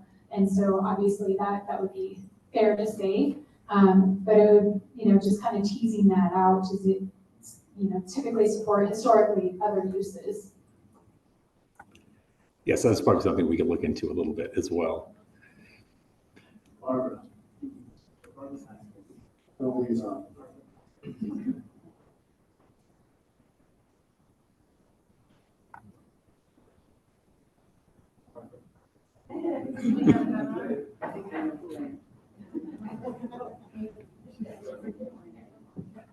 Barbara, for the record. I want to follow up. I was going to ask similar questions about source of water that have already been asked and answered. I'm really surprised not to see agriculture as a much bigger component to that source of water. But I wanted to further the question whether you can discriminate between surface water versus groundwater. where you say fresh water. It's a big deal in terms of discriminating between the two, as had been commented earlier, that impact to surface water resources in the particular. I do not think we can discriminate between the two with the way the form is set up at this time. We don't have we just have a source of water, and it does, but it doesn't go any further, right? It doesn't answer that question. It doesn't answer the Right. question, yeah. And it might be, I don't know how open ECMC is to revising the form, but that might be very helpful to know.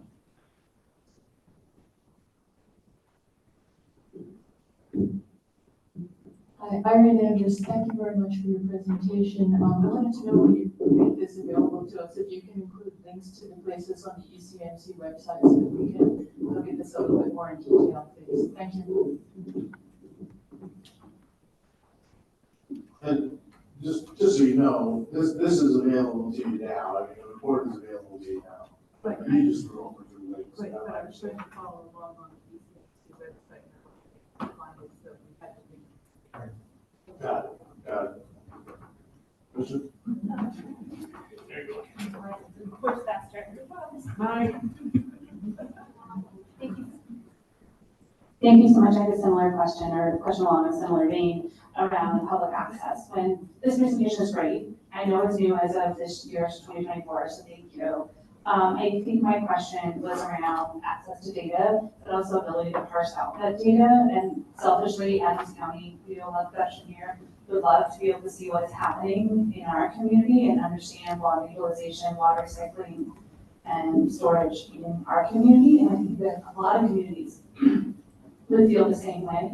And so, do you have any updates on public availability?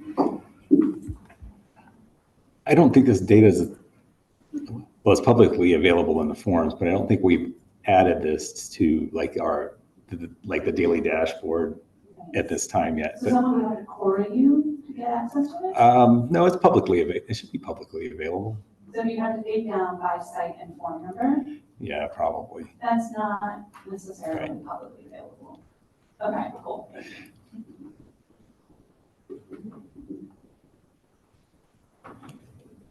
Does anyone else have questions about this Form 7s or 447s? Okay, go ahead. Did you have more?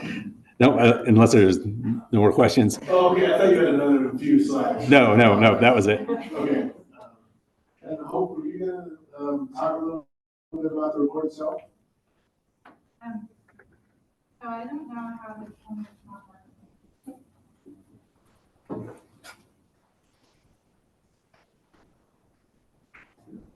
So all of you should have the current first draft on the, printed out for you. And you received at least some of it electronically about a week ago. So some of you have sent me comments already. I wanted to make sure that we're on the right road. What Arthur did mention is Form 7 and 47. We heard from someone on the consortium, I don't remember who, said include Form 5 and 5A. And we will be doing that. We had a lot of focus on finalizing deliverable 3, so we haven't gotten to that, but we will in the final draft. So I want to make sure everybody's good with us primarily using ECMC data to prepare your final draft. So with that, and I'll have a couple of comments, but this is the opportunity for the consortium to provide direction, to make comments on whether this draft is going in the right direction, if it's missing things, if it needs adjustments here and there, if the tables are hard to read or understand, or if you really like certain sections of it. But staff does need feedback on this, and they do need sort of direction from the consortium, particularly on this one, as far as whether it's helpful for you as far as understanding the volume of produced water that is available, where that produced water is, and how that relates to the volume of water necessary for completion activities for new operations. So this is a tool that is developed for consortium members to help make decisions. And so if you don't find it useful or you need different things in this report in order for it to be useful to you, now's the time to speak up. Mike? Thanks, Jeff. Mike Freeman. There's a lot of good data in here. I appreciate the work that's gone into it. One request I made in terms of how it's presented, I think would be very helpful for me anyway, is to zoom out a little bit and provide a table that says, all right, what's the total produced water generated in base tags, any of the 4 major basins, side by side with total volume of water used for drilling and completion in that same basin. I think all that data is in here already, but I mean, that's fundamentally the question that the legislation directs us to answer here is what's the water available versus the water produced or used in each basin drilling completions. And I think it would be really helpful as a starting point to be able to say, all right, here's what we're producing in EJ and what we're using in EJ. And I think that'll, help define the conversation about where we're going. Okay. And you're suggesting, just so I'm clear, so like on page 19, there's a map that shows pie charts county by county as far as the amount of, I mean, it's not volume, right? It's not barrels. It's based on barrels, but it's not barrels. Although I do see that there's placeholder in here for additional information. Yeah, I think that's where we're going. And we've got the pie chart on page 19, but I'd love to see the actual number. The actual number. I think that's fair.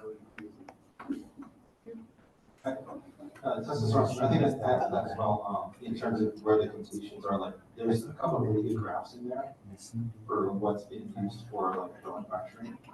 I'd like to know if there's anything beyond drilling fracturing. I think it's really important when we're talking about freshwater use on there to make sure we're defining the west slope as this front range, just because precipitation where freshwater comes from. I mean, 80% of the waterfalls in the east or on the west side of the state is used by the east, so it's kind of interesting to have that embedded in kind of how we look at this, I think, as well. But I think keeping that focus on where it's being used, which obviously is where it's available to be recycled, so that we can connect the infrastructure in between that we've already been looking at. For where are those gaps for where is it available but not being used, where is it not being used but or wants to be used but isn't available. So we can connect. Thanks, I think that's a good idea. Jeff? Irene? Irene Angus, thank you. The comment I made on my reviews was, and it's very along with what Mike was saying, is that I want to see percentages of water. You know, this has percentage. This percentage of the water used was produced water. And also a lot of that, I prefer to see broken out by basin as opposed to just the state as a whole. So percentage by basin of produced water versus fresh water.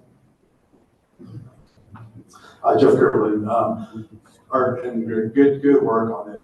From an operator's standpoint, providing this data, I was curious how we were going to see this from a consortium perspective. I think this is a really good view of it. And I just wanted to make a comment, sort of adding on to what Mike said. I think one thing that's important to note is that this data is sort of in the rear. We're looking at this data in terms of what's occurred, and there's a lot of market forces that will skew the data as we look at things moving forward. For example, as the price of gas is low, you might have operators that aren't recycling water because they're not completely well. And I think that's an important consideration as we're really reviewing this data, to have an understanding of what's occurring. So if there's a way to sort of compare actual completions to the water that's being recycled, and I was the one that probably recommended at one point to look at the Form 5A in particular, which is the actual numbers that are being reported relative to produced versus fresh water. I think there's a way to sort of look at it at a macro level to help answer, what's actually occurring with respect to use of recycled water. I think that I don't want to be in a position where we're sort of making recommendations on the basis of an idea that doesn't sort of equate in actual data as we're looking at numbers in the rear, if that makes sense. Yeah, it does. I think that's good comment. Other direction? Yes. Carnioli.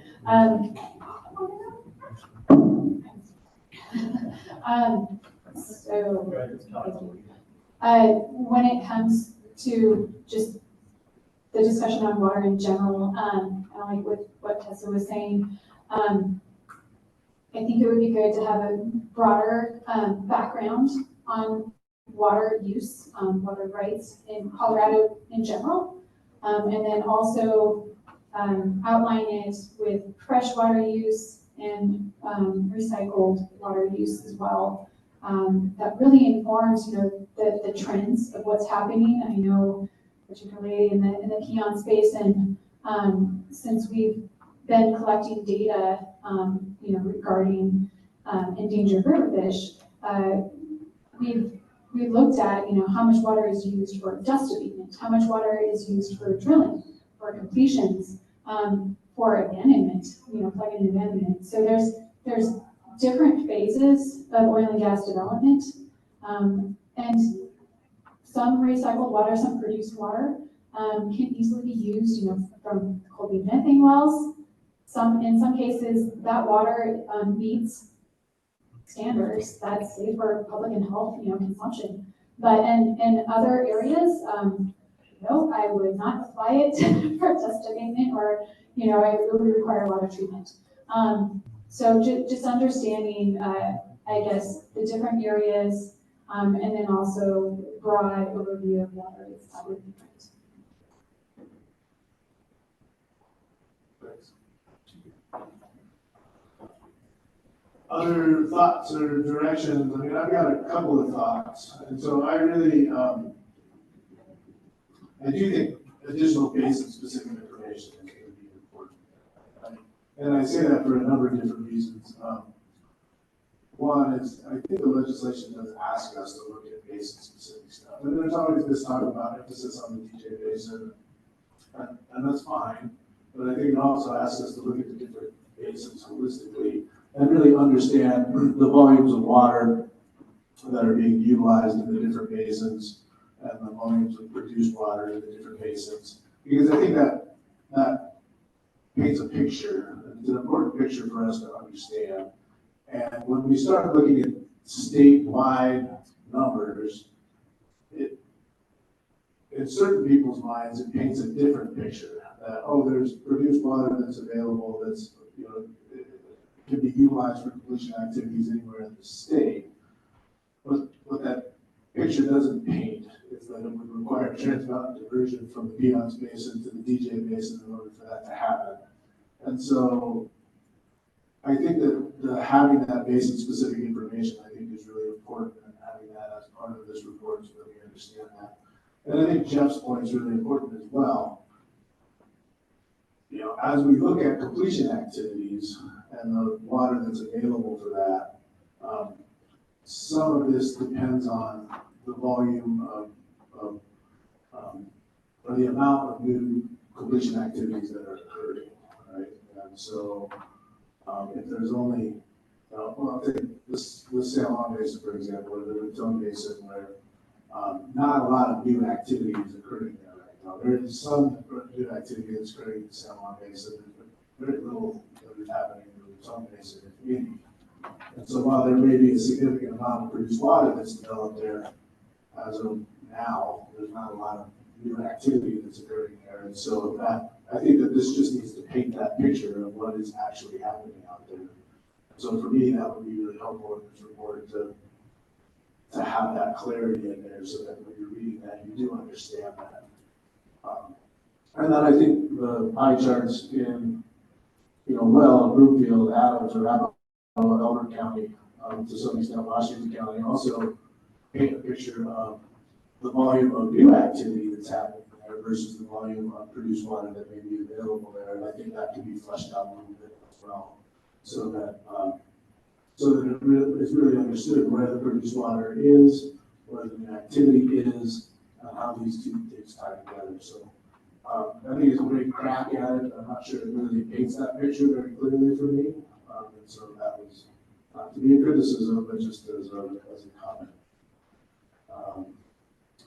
And then I also think that there was this comment earlier about storage capacity. They're kind of muddling that a little bit.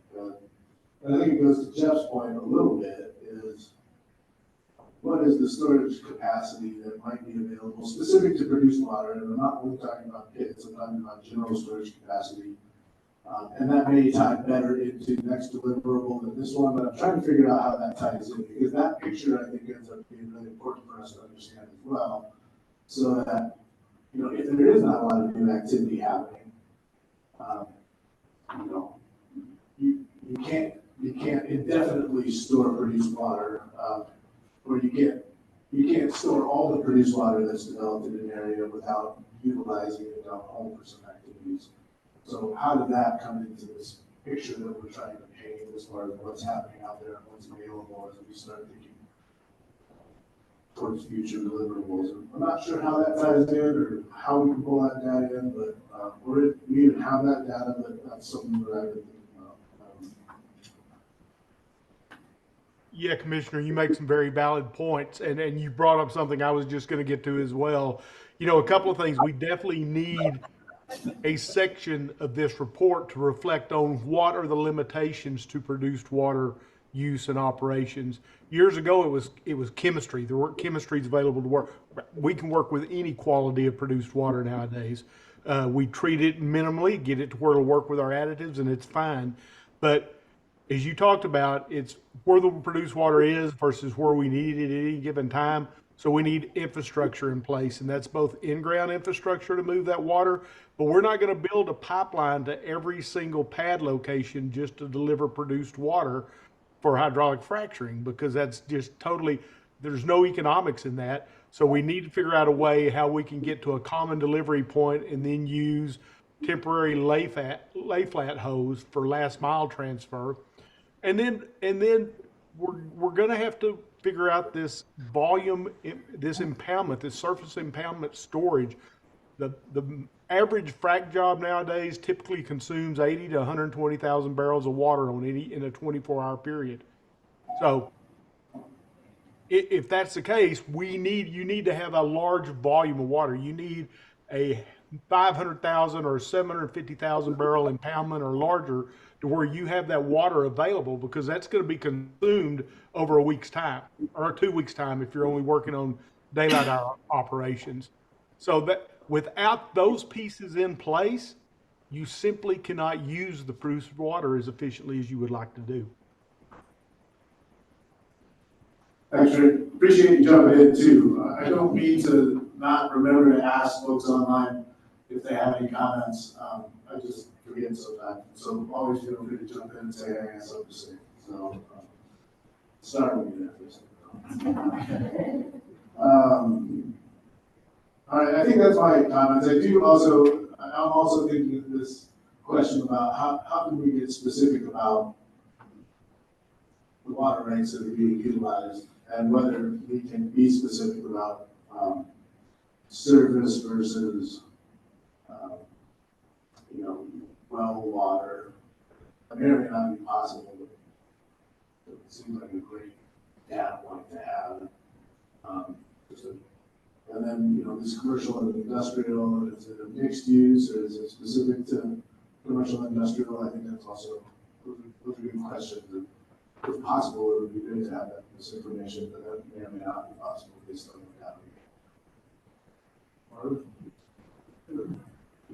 I did want to ask one clarifying question on your comment.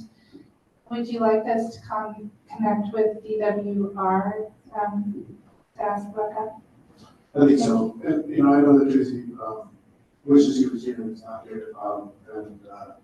But I think that there's folks at DWR that would be great to ask about. Sure. Yes, thank you. Eric England, Occidental. And just a side comment on that, I think it is important for folks to understand that a single water right could have multiple uses that it's applicable. So for in-stream channel flow, or agricultural, or lawn irrigation, or industrial use, all with the same right. And so understanding that it could have multiple uses, and if it's used within a particular category, it may be captured that way. It doesn't preclude it from other uses, and it doesn't mean it's being used out of turn, essentially. But I think it's right, we can get one from the Division of Resources. My particular comment around the work that I was did, thank you very much. I know the effort to try to work with operators to capture all that data in such a short time was not easy, and we're still getting better at it, so appreciate your efforts. Around the data, a couple questions. One is, do you think we'll have the next quarterly set of data available to then incorporate into the deliverable? And I guess behind that is really the question of how much data is enough data for us to be able to be informed. And I relate that to some of the comments on page 10 in the key findings that highlights that only limited historical data is available. There's another comment that highlights that we can see a clear, consistent increasing trend in the use of water. So we're talking about a trend that we can see, but we're also highlighting we have very limited data. So I guess us wrestling with, when is this work product good enough to be able to be informed and make recommendations? Or at least can we get one more quarter in as we finalize that? There's a question in there somewhere, but those are my thoughts. You want to comment on this, or are you just taking notes?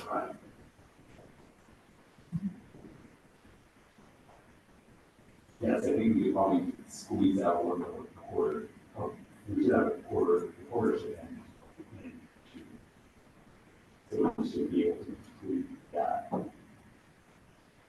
It's just time to incorporate it all. But I think so. Hope Dalton, I wanted to make one comment on that. We will include as much data as is available. So there. The second part of your question was about how much data is enough data. It's going to be the data that we have. It is going to be enough data. And this is going to be an initial report. And so we will revisit this next year and the following years. So Barbara Vasquez, I want to thank you, as others have, for pulling all this data together. I did not hear an answer from you, however, whether you'll be able to do basin-specific data in this, to take those little pie charts and put numbers. The answer is yes. Okay. I see your head shaking yes. But did you want, I don't know. And you can direct all of the questions to me, as I'll be working with DCMC to request data. Okay, so Hope, the other question is it possible to discriminate between the primary completion of a well and a secondary completion? Whether it's recompleted as production falls? Okay, that I just set myself up for. I don't know, but I can take your notes, and we can reach out to you. Is ECMC staff comfortable answering that question, or do you want to? Okay, we'll take that into and then we'll include it in the report if it's available.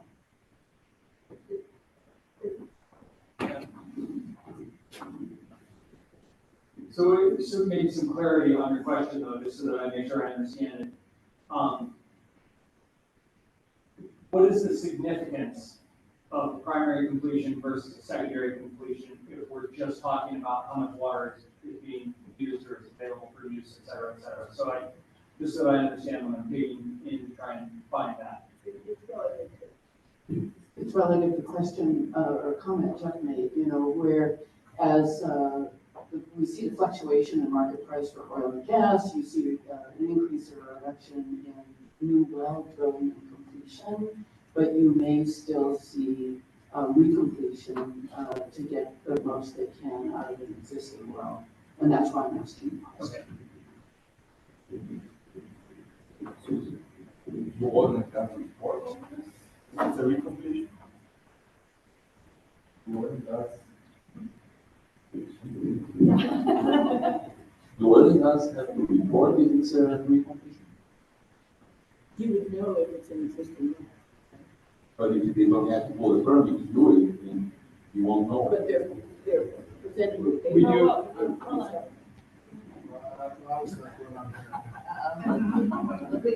So I can answer the question that an operator is required to file a Form 2 to recomplete a well. So we do know if a well is being recompleted.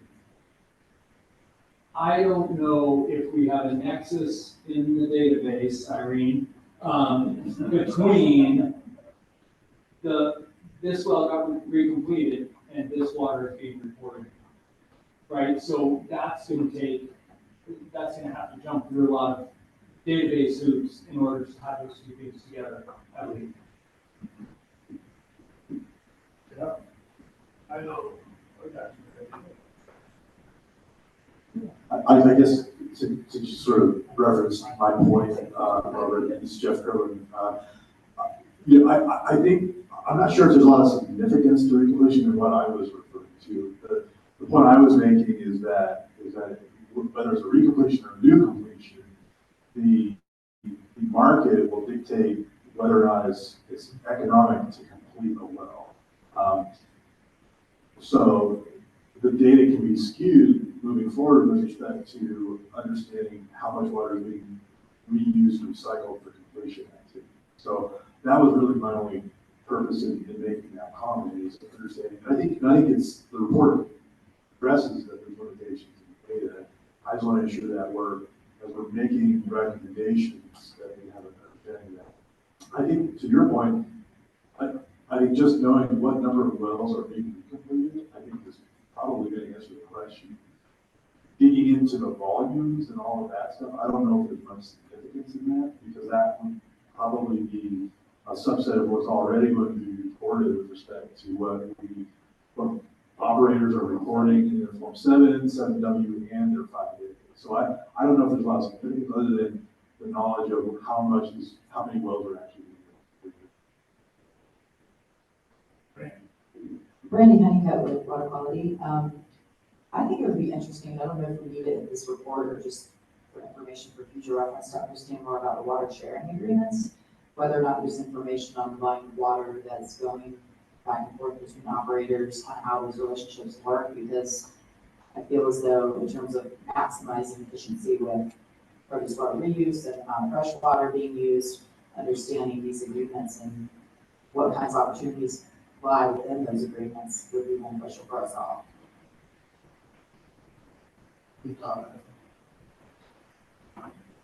Okay, so a couple comments.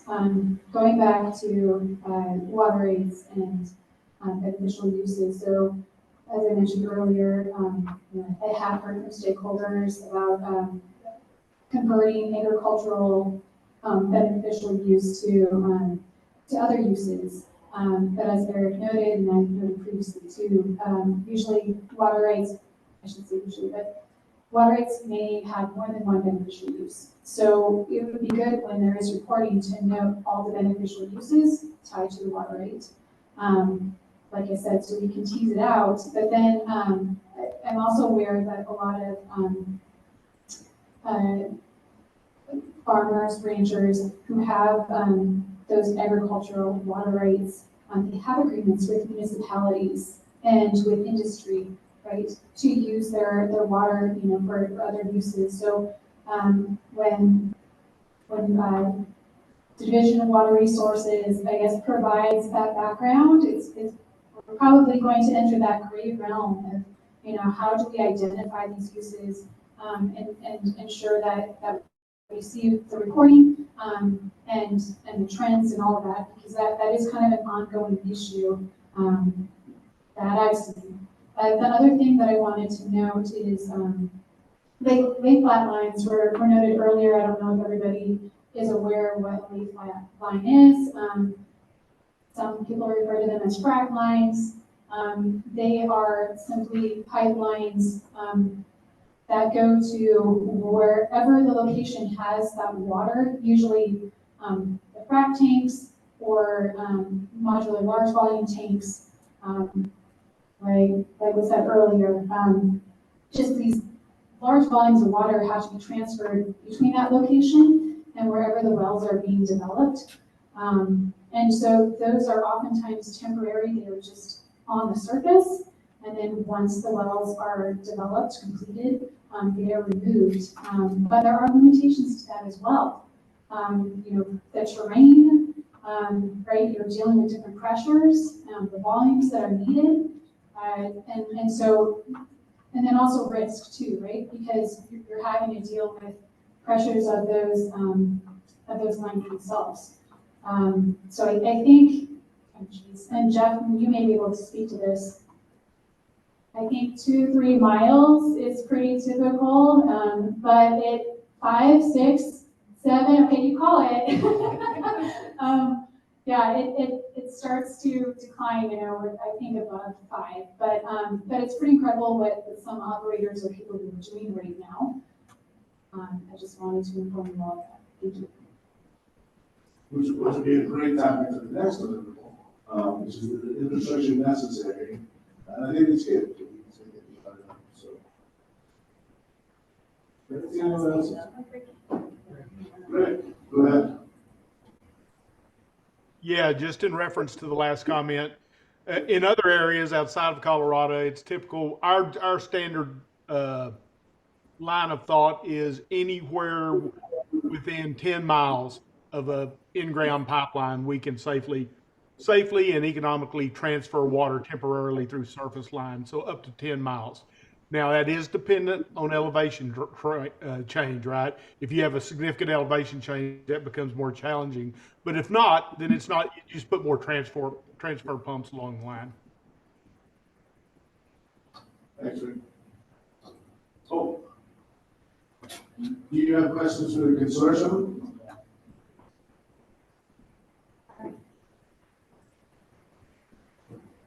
All right. I think that you guys have all given us a lot of work to do. So thank you very much. Yeah, I have a lot of notes. Aaron Sedlacko has a lot of notes. And I know all of you have been very helpful when I've reached out to you for clarification. So I feel really comfortable with the direction that I've heard so far. Great. Well, thanks. Well done, everyone. One more thing off the agenda. So I'm going to do a quick pivot here. Hope tell me if this is okay. I do think that the next topic is going to take a little longer than the topic that's scheduled for right after lunch. And so maybe we could just do the direct approach for deliverable 6 now, and then have the conversation after lunch about deliverable 5. That sounds good. That sounds good. I do need to set up some slides for deliverable 6. So we have a few announcements from consortium members on opportunities. One is from Trisha and one is from Chloe. So maybe you could do your little announcements while I'm setting up the slides.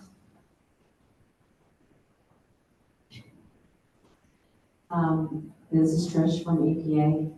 I have some guest speakers that are going to talk on July 9th from the UK about the process they use on assessing risk of chemicals being used in oil and gas.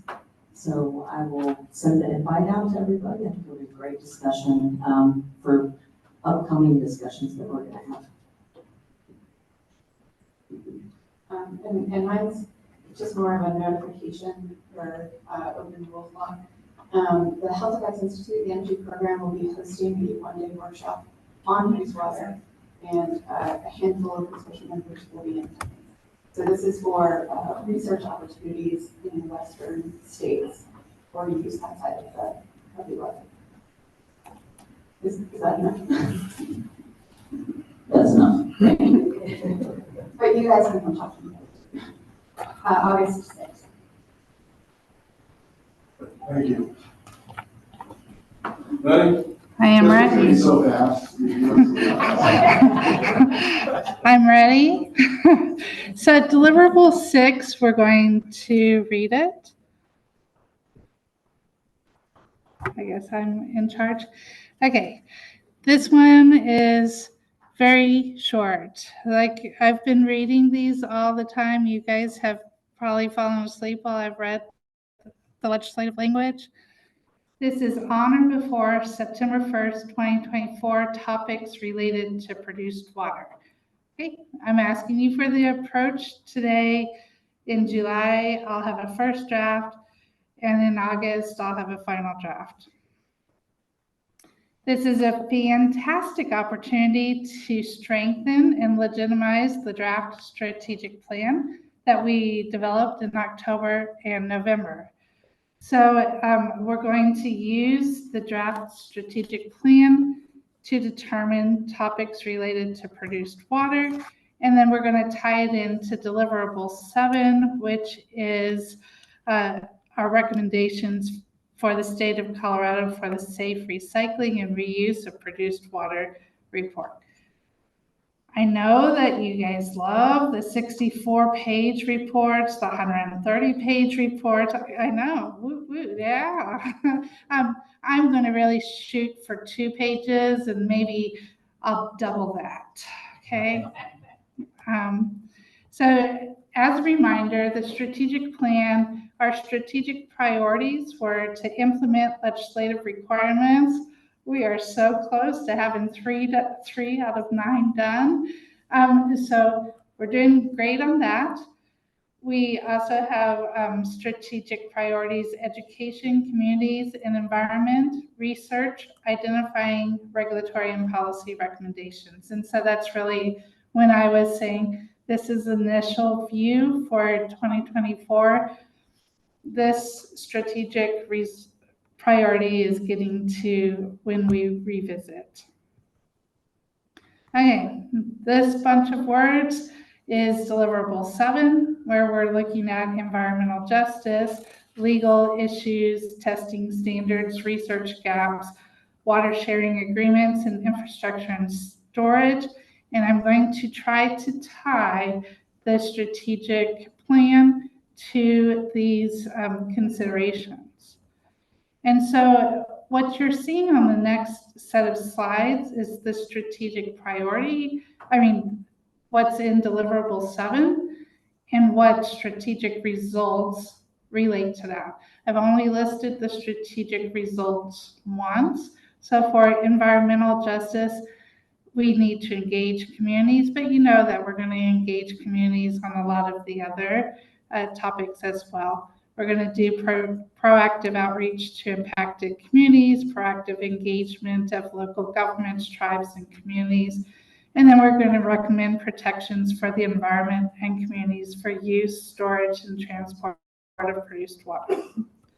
The next topic, also from deliverables 7, is legal issues that may affect the recycling and reuse of produced water.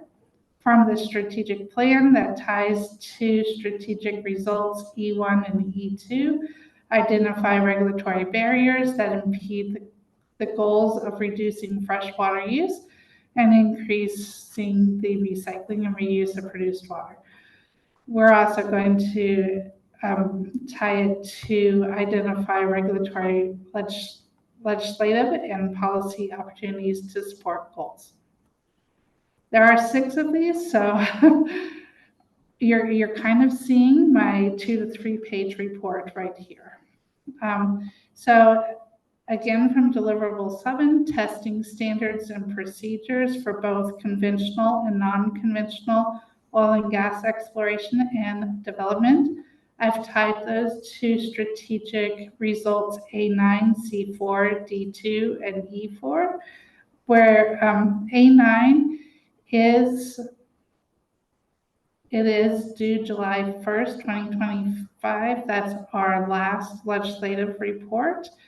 And it's to evaluate analytical and toxicological methods used in treatment and to determine potential for use outside of the oil field.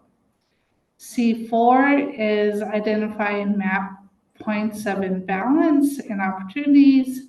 D2 is assess and report on the current state of produced water, which I think we're going to have a really robust set of deliverables to inform that. So we're going to be well on our way. And then the last strategic result that I tied to this is to consider the identification of minimum thresholds for reuse and recycling of produced water. The next one from deliverable 7 is to identify research gaps, and this includes addressing emissions from produced water treatment and storage and any other deficiencies of treatment of produced water. Again, this is really tying well into our strategic plan. Our strategic plan is looking at year 1 through year 5 or 6. And so we're going to, in our strategic plan, we're going to examine data to identify trends, disparities, and barriers. We're going to identify research and data gaps. And then we're going to really refine and articulate that aspirational future state of produced water. What do we want that future to look like? Water sharing agreements, we've talked about this a little bit. Tying water sharing agreements to our strategic results. We're building knowledge among consortium members. We're providing knowledge and all that we receive, we're providing to the public. And then we're creating tools and guidelines to identify issues, solutions, risks, and rewards.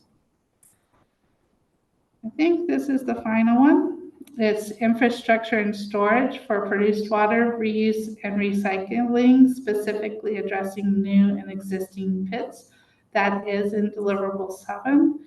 And I've tied that to the strategic results, identifying communities positively and negatively impacted, and then identifying the needed state of produced water.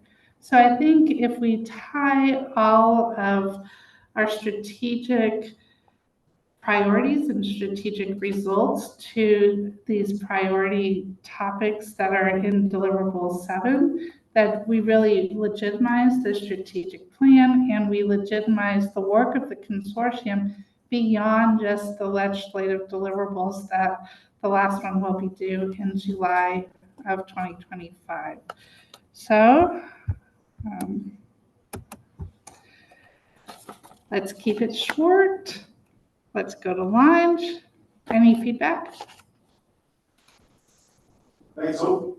So what do folks think about that direction for that? And does anyone have any comments or concerns about that approach? Nailed it.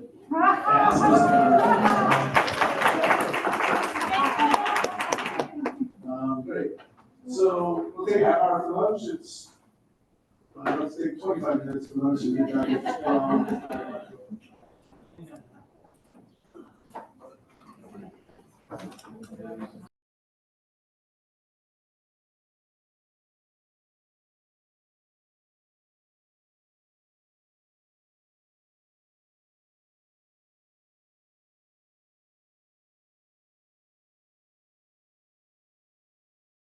November 1st, 2024, the consortium will analyze and report on infrastructure, storage, and technology necessary to achieve different levels of recycling and reuse of produced water and oil and gas production basins throughout the state, with specific emphasis on opportunities within the DJ oil and gas production basin. So with that, we're going to provide, just like we did with the last couple direction to staff to hope for the approach to addressing that deliverable. Do you have a presentation? Okay. Do I have a presentation? Sit down, everybody. Yes, I have a presentation. So this, again, as a reminder, all of these legislative reports, I ask the consortium to direct the approach, and then I bring your first draft, and then a final draft. We capture everybody's voices and submit it to the legislature. So this one is building on deliverable 3 that we talked about at length this morning. And it really is the companion piece to deliverable 3 and deliverable 4. Deliverable 4 is that availability of produced water.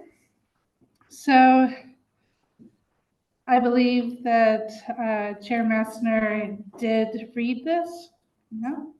So this is about infrastructure, necessary infrastructure. What I want to focus on, because I think we have really good direction on the infrastructure, storage, and technology to work with ECMC. I'd like to focus on the second part to achieve different levels of recycling and reuse of produced water. So in order to really get towards that, towards identifying those different levels of recycling and reuse of produced water, we're going to use all of our reports that we've already completed, because all of the reports that we're doing is leading up to, eventually recommending ways to remove barriers and recommending goals for the whole state of Colorado. So we're going to, for this deliverable, use key findings from the initial guidance documents and case studies to promote best practices report. That was our first deliverable. Some of you might have called it a literature review.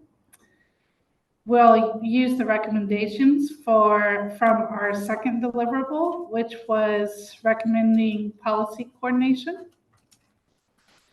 And then we're going to identify the different levels of recycling and reuse, and identify and analyze what is necessary to achieve these different levels of recycling and reuse of produced water. What you see on the screen are 6 key findings from deliverable 1, our best practices report.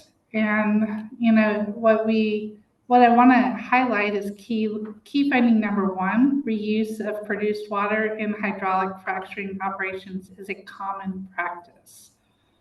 So I think that we will be really focused on, how much water is needed for hydraulic fracturing, although we did get a lot of feedback today on really identifying where produced water is being reused and recycled for other oil and gas activities. So I'll be seeing what we find out on that and incorporating it in this deliverable as well. The recommendations from deliverable 2, the policy coordination report, really, I was thinking for this one, we would use a fit for purpose reuse approach similar to what is used at the state health department. Is, there's these different levels, and each of the levels require more treatment depending on the use. And so in addition to that, I was also going to use the list of water quality analysts from ECMC's Rule 909J. And of course, this is a collaborative effort, so really looking at what other states are doing, which is captured in the EPA's Water Reuse Action Plan. So identified different levels of recycling and reuse. I've identified some things to kind of think about. Obviously, this is just the approach. We don't have any drafts yet. but reuse inside the oil and gas sector. We'll use research from deliverable 1 to identify what are the best practices right now for inside oil and gas sector. And then we've been talking to operators to see what's going on currently. And some of those, we'll say, are a little unique to the operator, to the basin, to the geology. But we'd like to highlight some of those unique opportunities that are currently occurring in Colorado. And then we need to know, what do we currently know about water quality? Because if we take this fit for purpose approach to the different levels of produced water, we are going to need to know what is the water quality of the produced water right now. Can we make any generalizations? Can we make generalizations about the current water quality of produced water, but also the level of treatment needed for the use that we identify? And then I think we should identify the potential fit for use categories. What I was thinking here is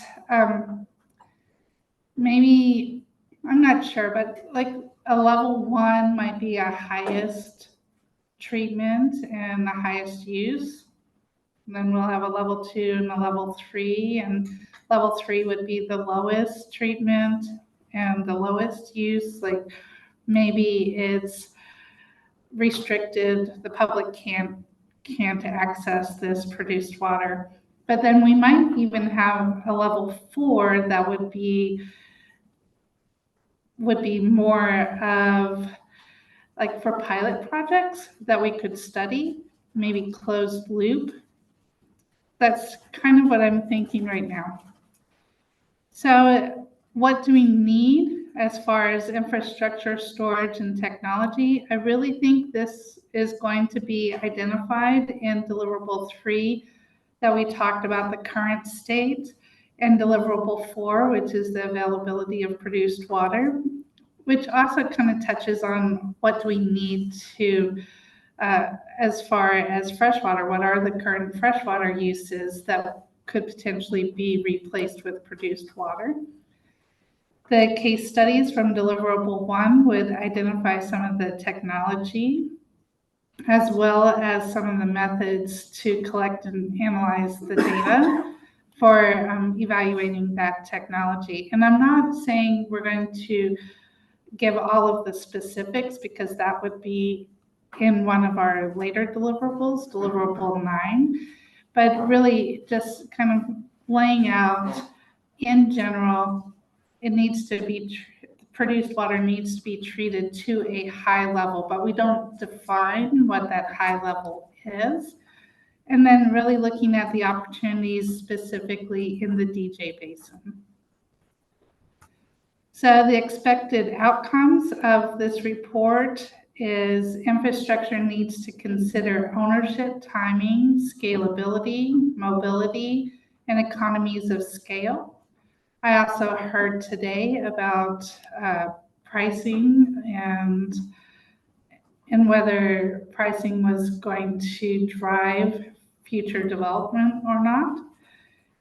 When we look at storage, location is important. We heard today that depending on terrain, it would be difficult to move produced water from here to there.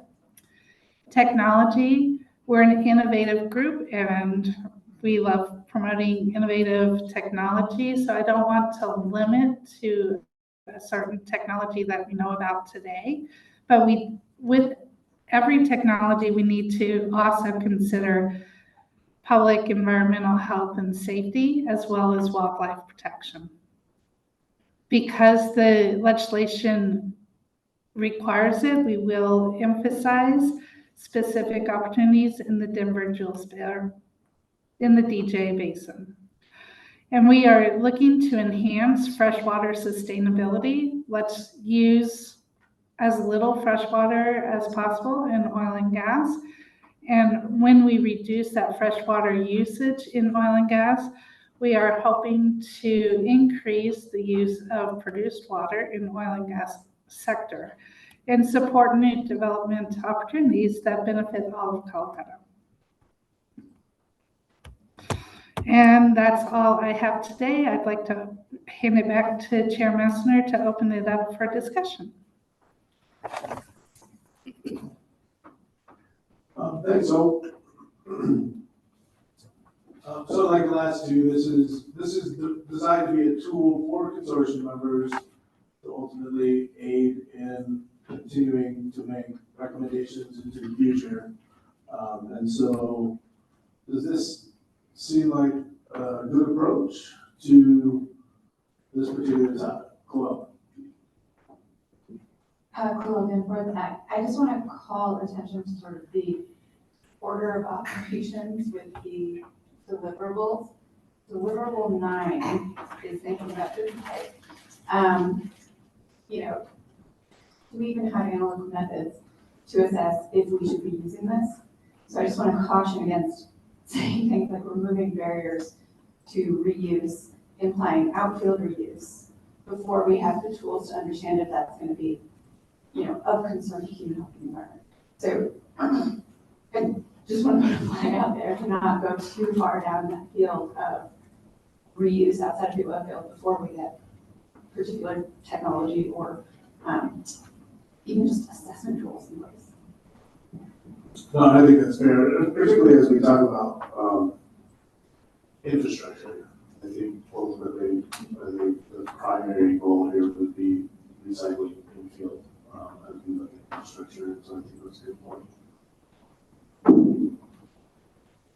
Other thoughts on this direction?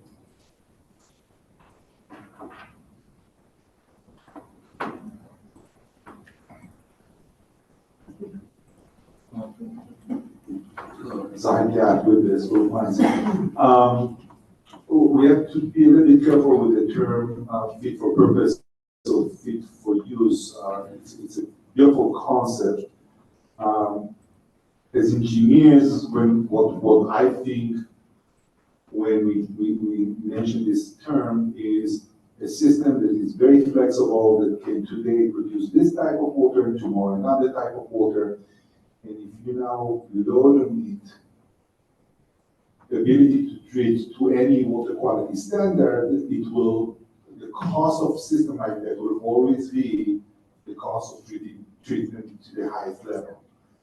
And so that might make all systems very expensive.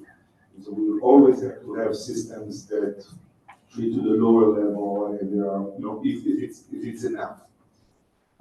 So we need to be careful how we define it and what we want the goals to be.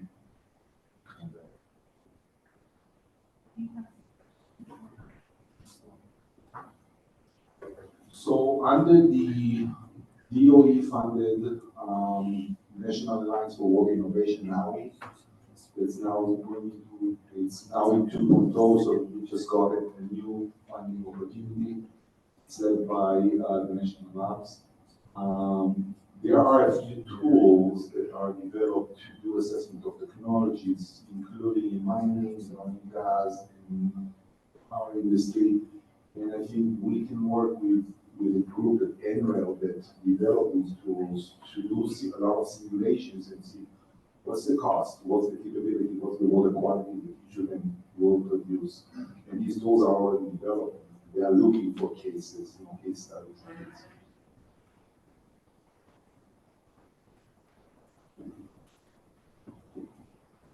Thank you. This is Randy Honeycutt with CDPHE Water Quality and Society. I think when I think of fit for purpose, and I think I'm the one who suggested this language, I more so think of, allocating the right quality of water for the right use. And, I manage our reclaimed water, I am our reclaimed water specialist at the Water Quality Division, and we have different categories of reclaimed water. And it makes sense for certain treatment facilities to treat to a lower category because they're just irrigating a golf course at night, whereas it makes sense for another treatment facility to irrigate to the highest level because they're irrigating neighborhood community gardens. And so I guess we probably are just thinking of fit for purpose in different ways. That's why I said engineers. Yes, So- yes, so, but Do something. I wanted to clarify where I was coming from as well, just so we, you know, perhaps there might be a time when we say what we mean by fit for purpose. James?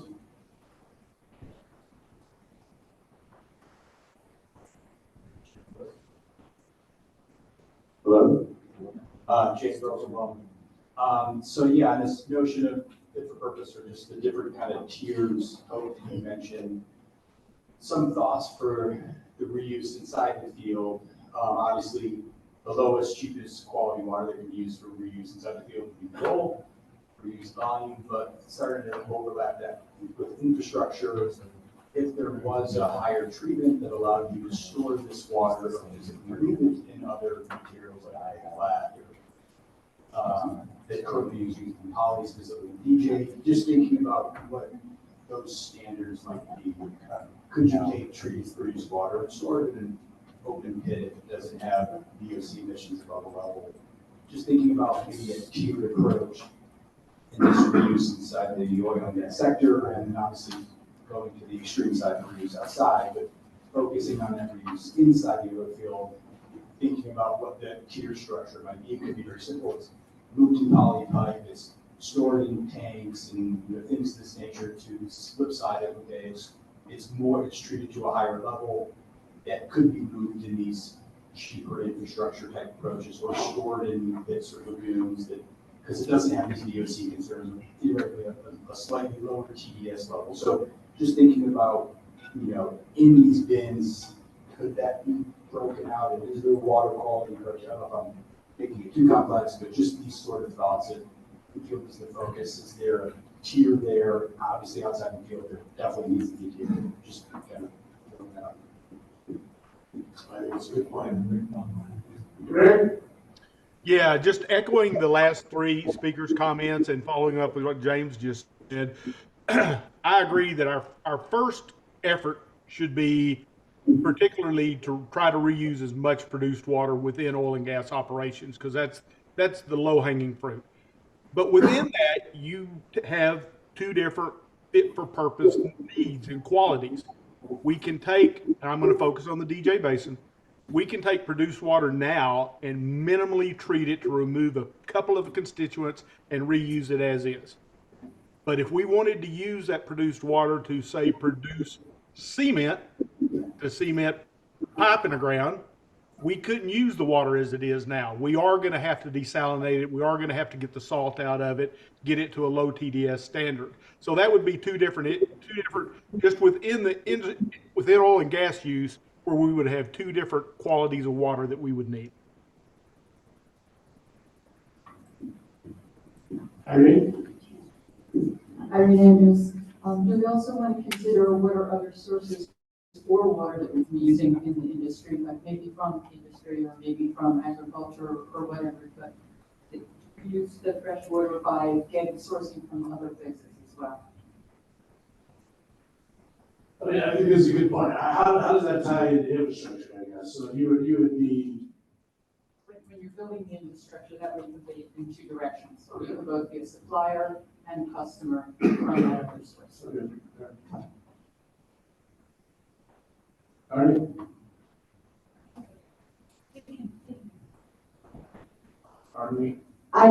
Harmony Cummings, I just want to say on the record that there are groups of us in the room where the lowest cost is not the top priority.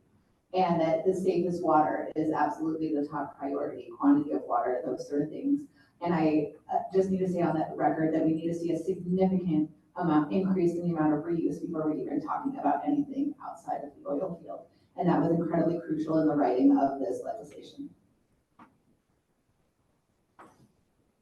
Arnie? Okay, so thinking from what everybody else has said, it would be good, I think, to narrow the scope of possible use. And maybe WQC could help narrow that because of the different standards that are set for different uses. What's more feasible? I know I've seen facilities, treatment facilities, industrial treatment facilities that can treat the water where it would be too clean to discharge into our rivers, right? So we want to make sure that we incentivize the reuse of water, but that is still economic and we minimize impacts. If the water is sitting there, if it is exposed to the atmosphere, there are oftentimes UCs and things, but if we can do minimal treatment in tanks and then reuse it right away, that's great. So if we could narrow the scope to maybe industrial, commercial, certain uses, I think that would be ideal. And then in the future, it could be expanded to other possible uses if that's economic. Thank you. Emma Pinter, following up on those comments, I think that Carmi had called out like safety as a higher priority. For me, just to restate that the ability to provide assurance to community of safety is a precursor issue to be able to discuss cost, efficiency, logistics. And so that I understand that all of those things are written in because the legislation presumes that we're going to run through all of the steps. But just to be to offer a reader-friendly amendment, I don't know, or a different take on it, that community safety and well-being is a precursor issue to be able to move to the other topics.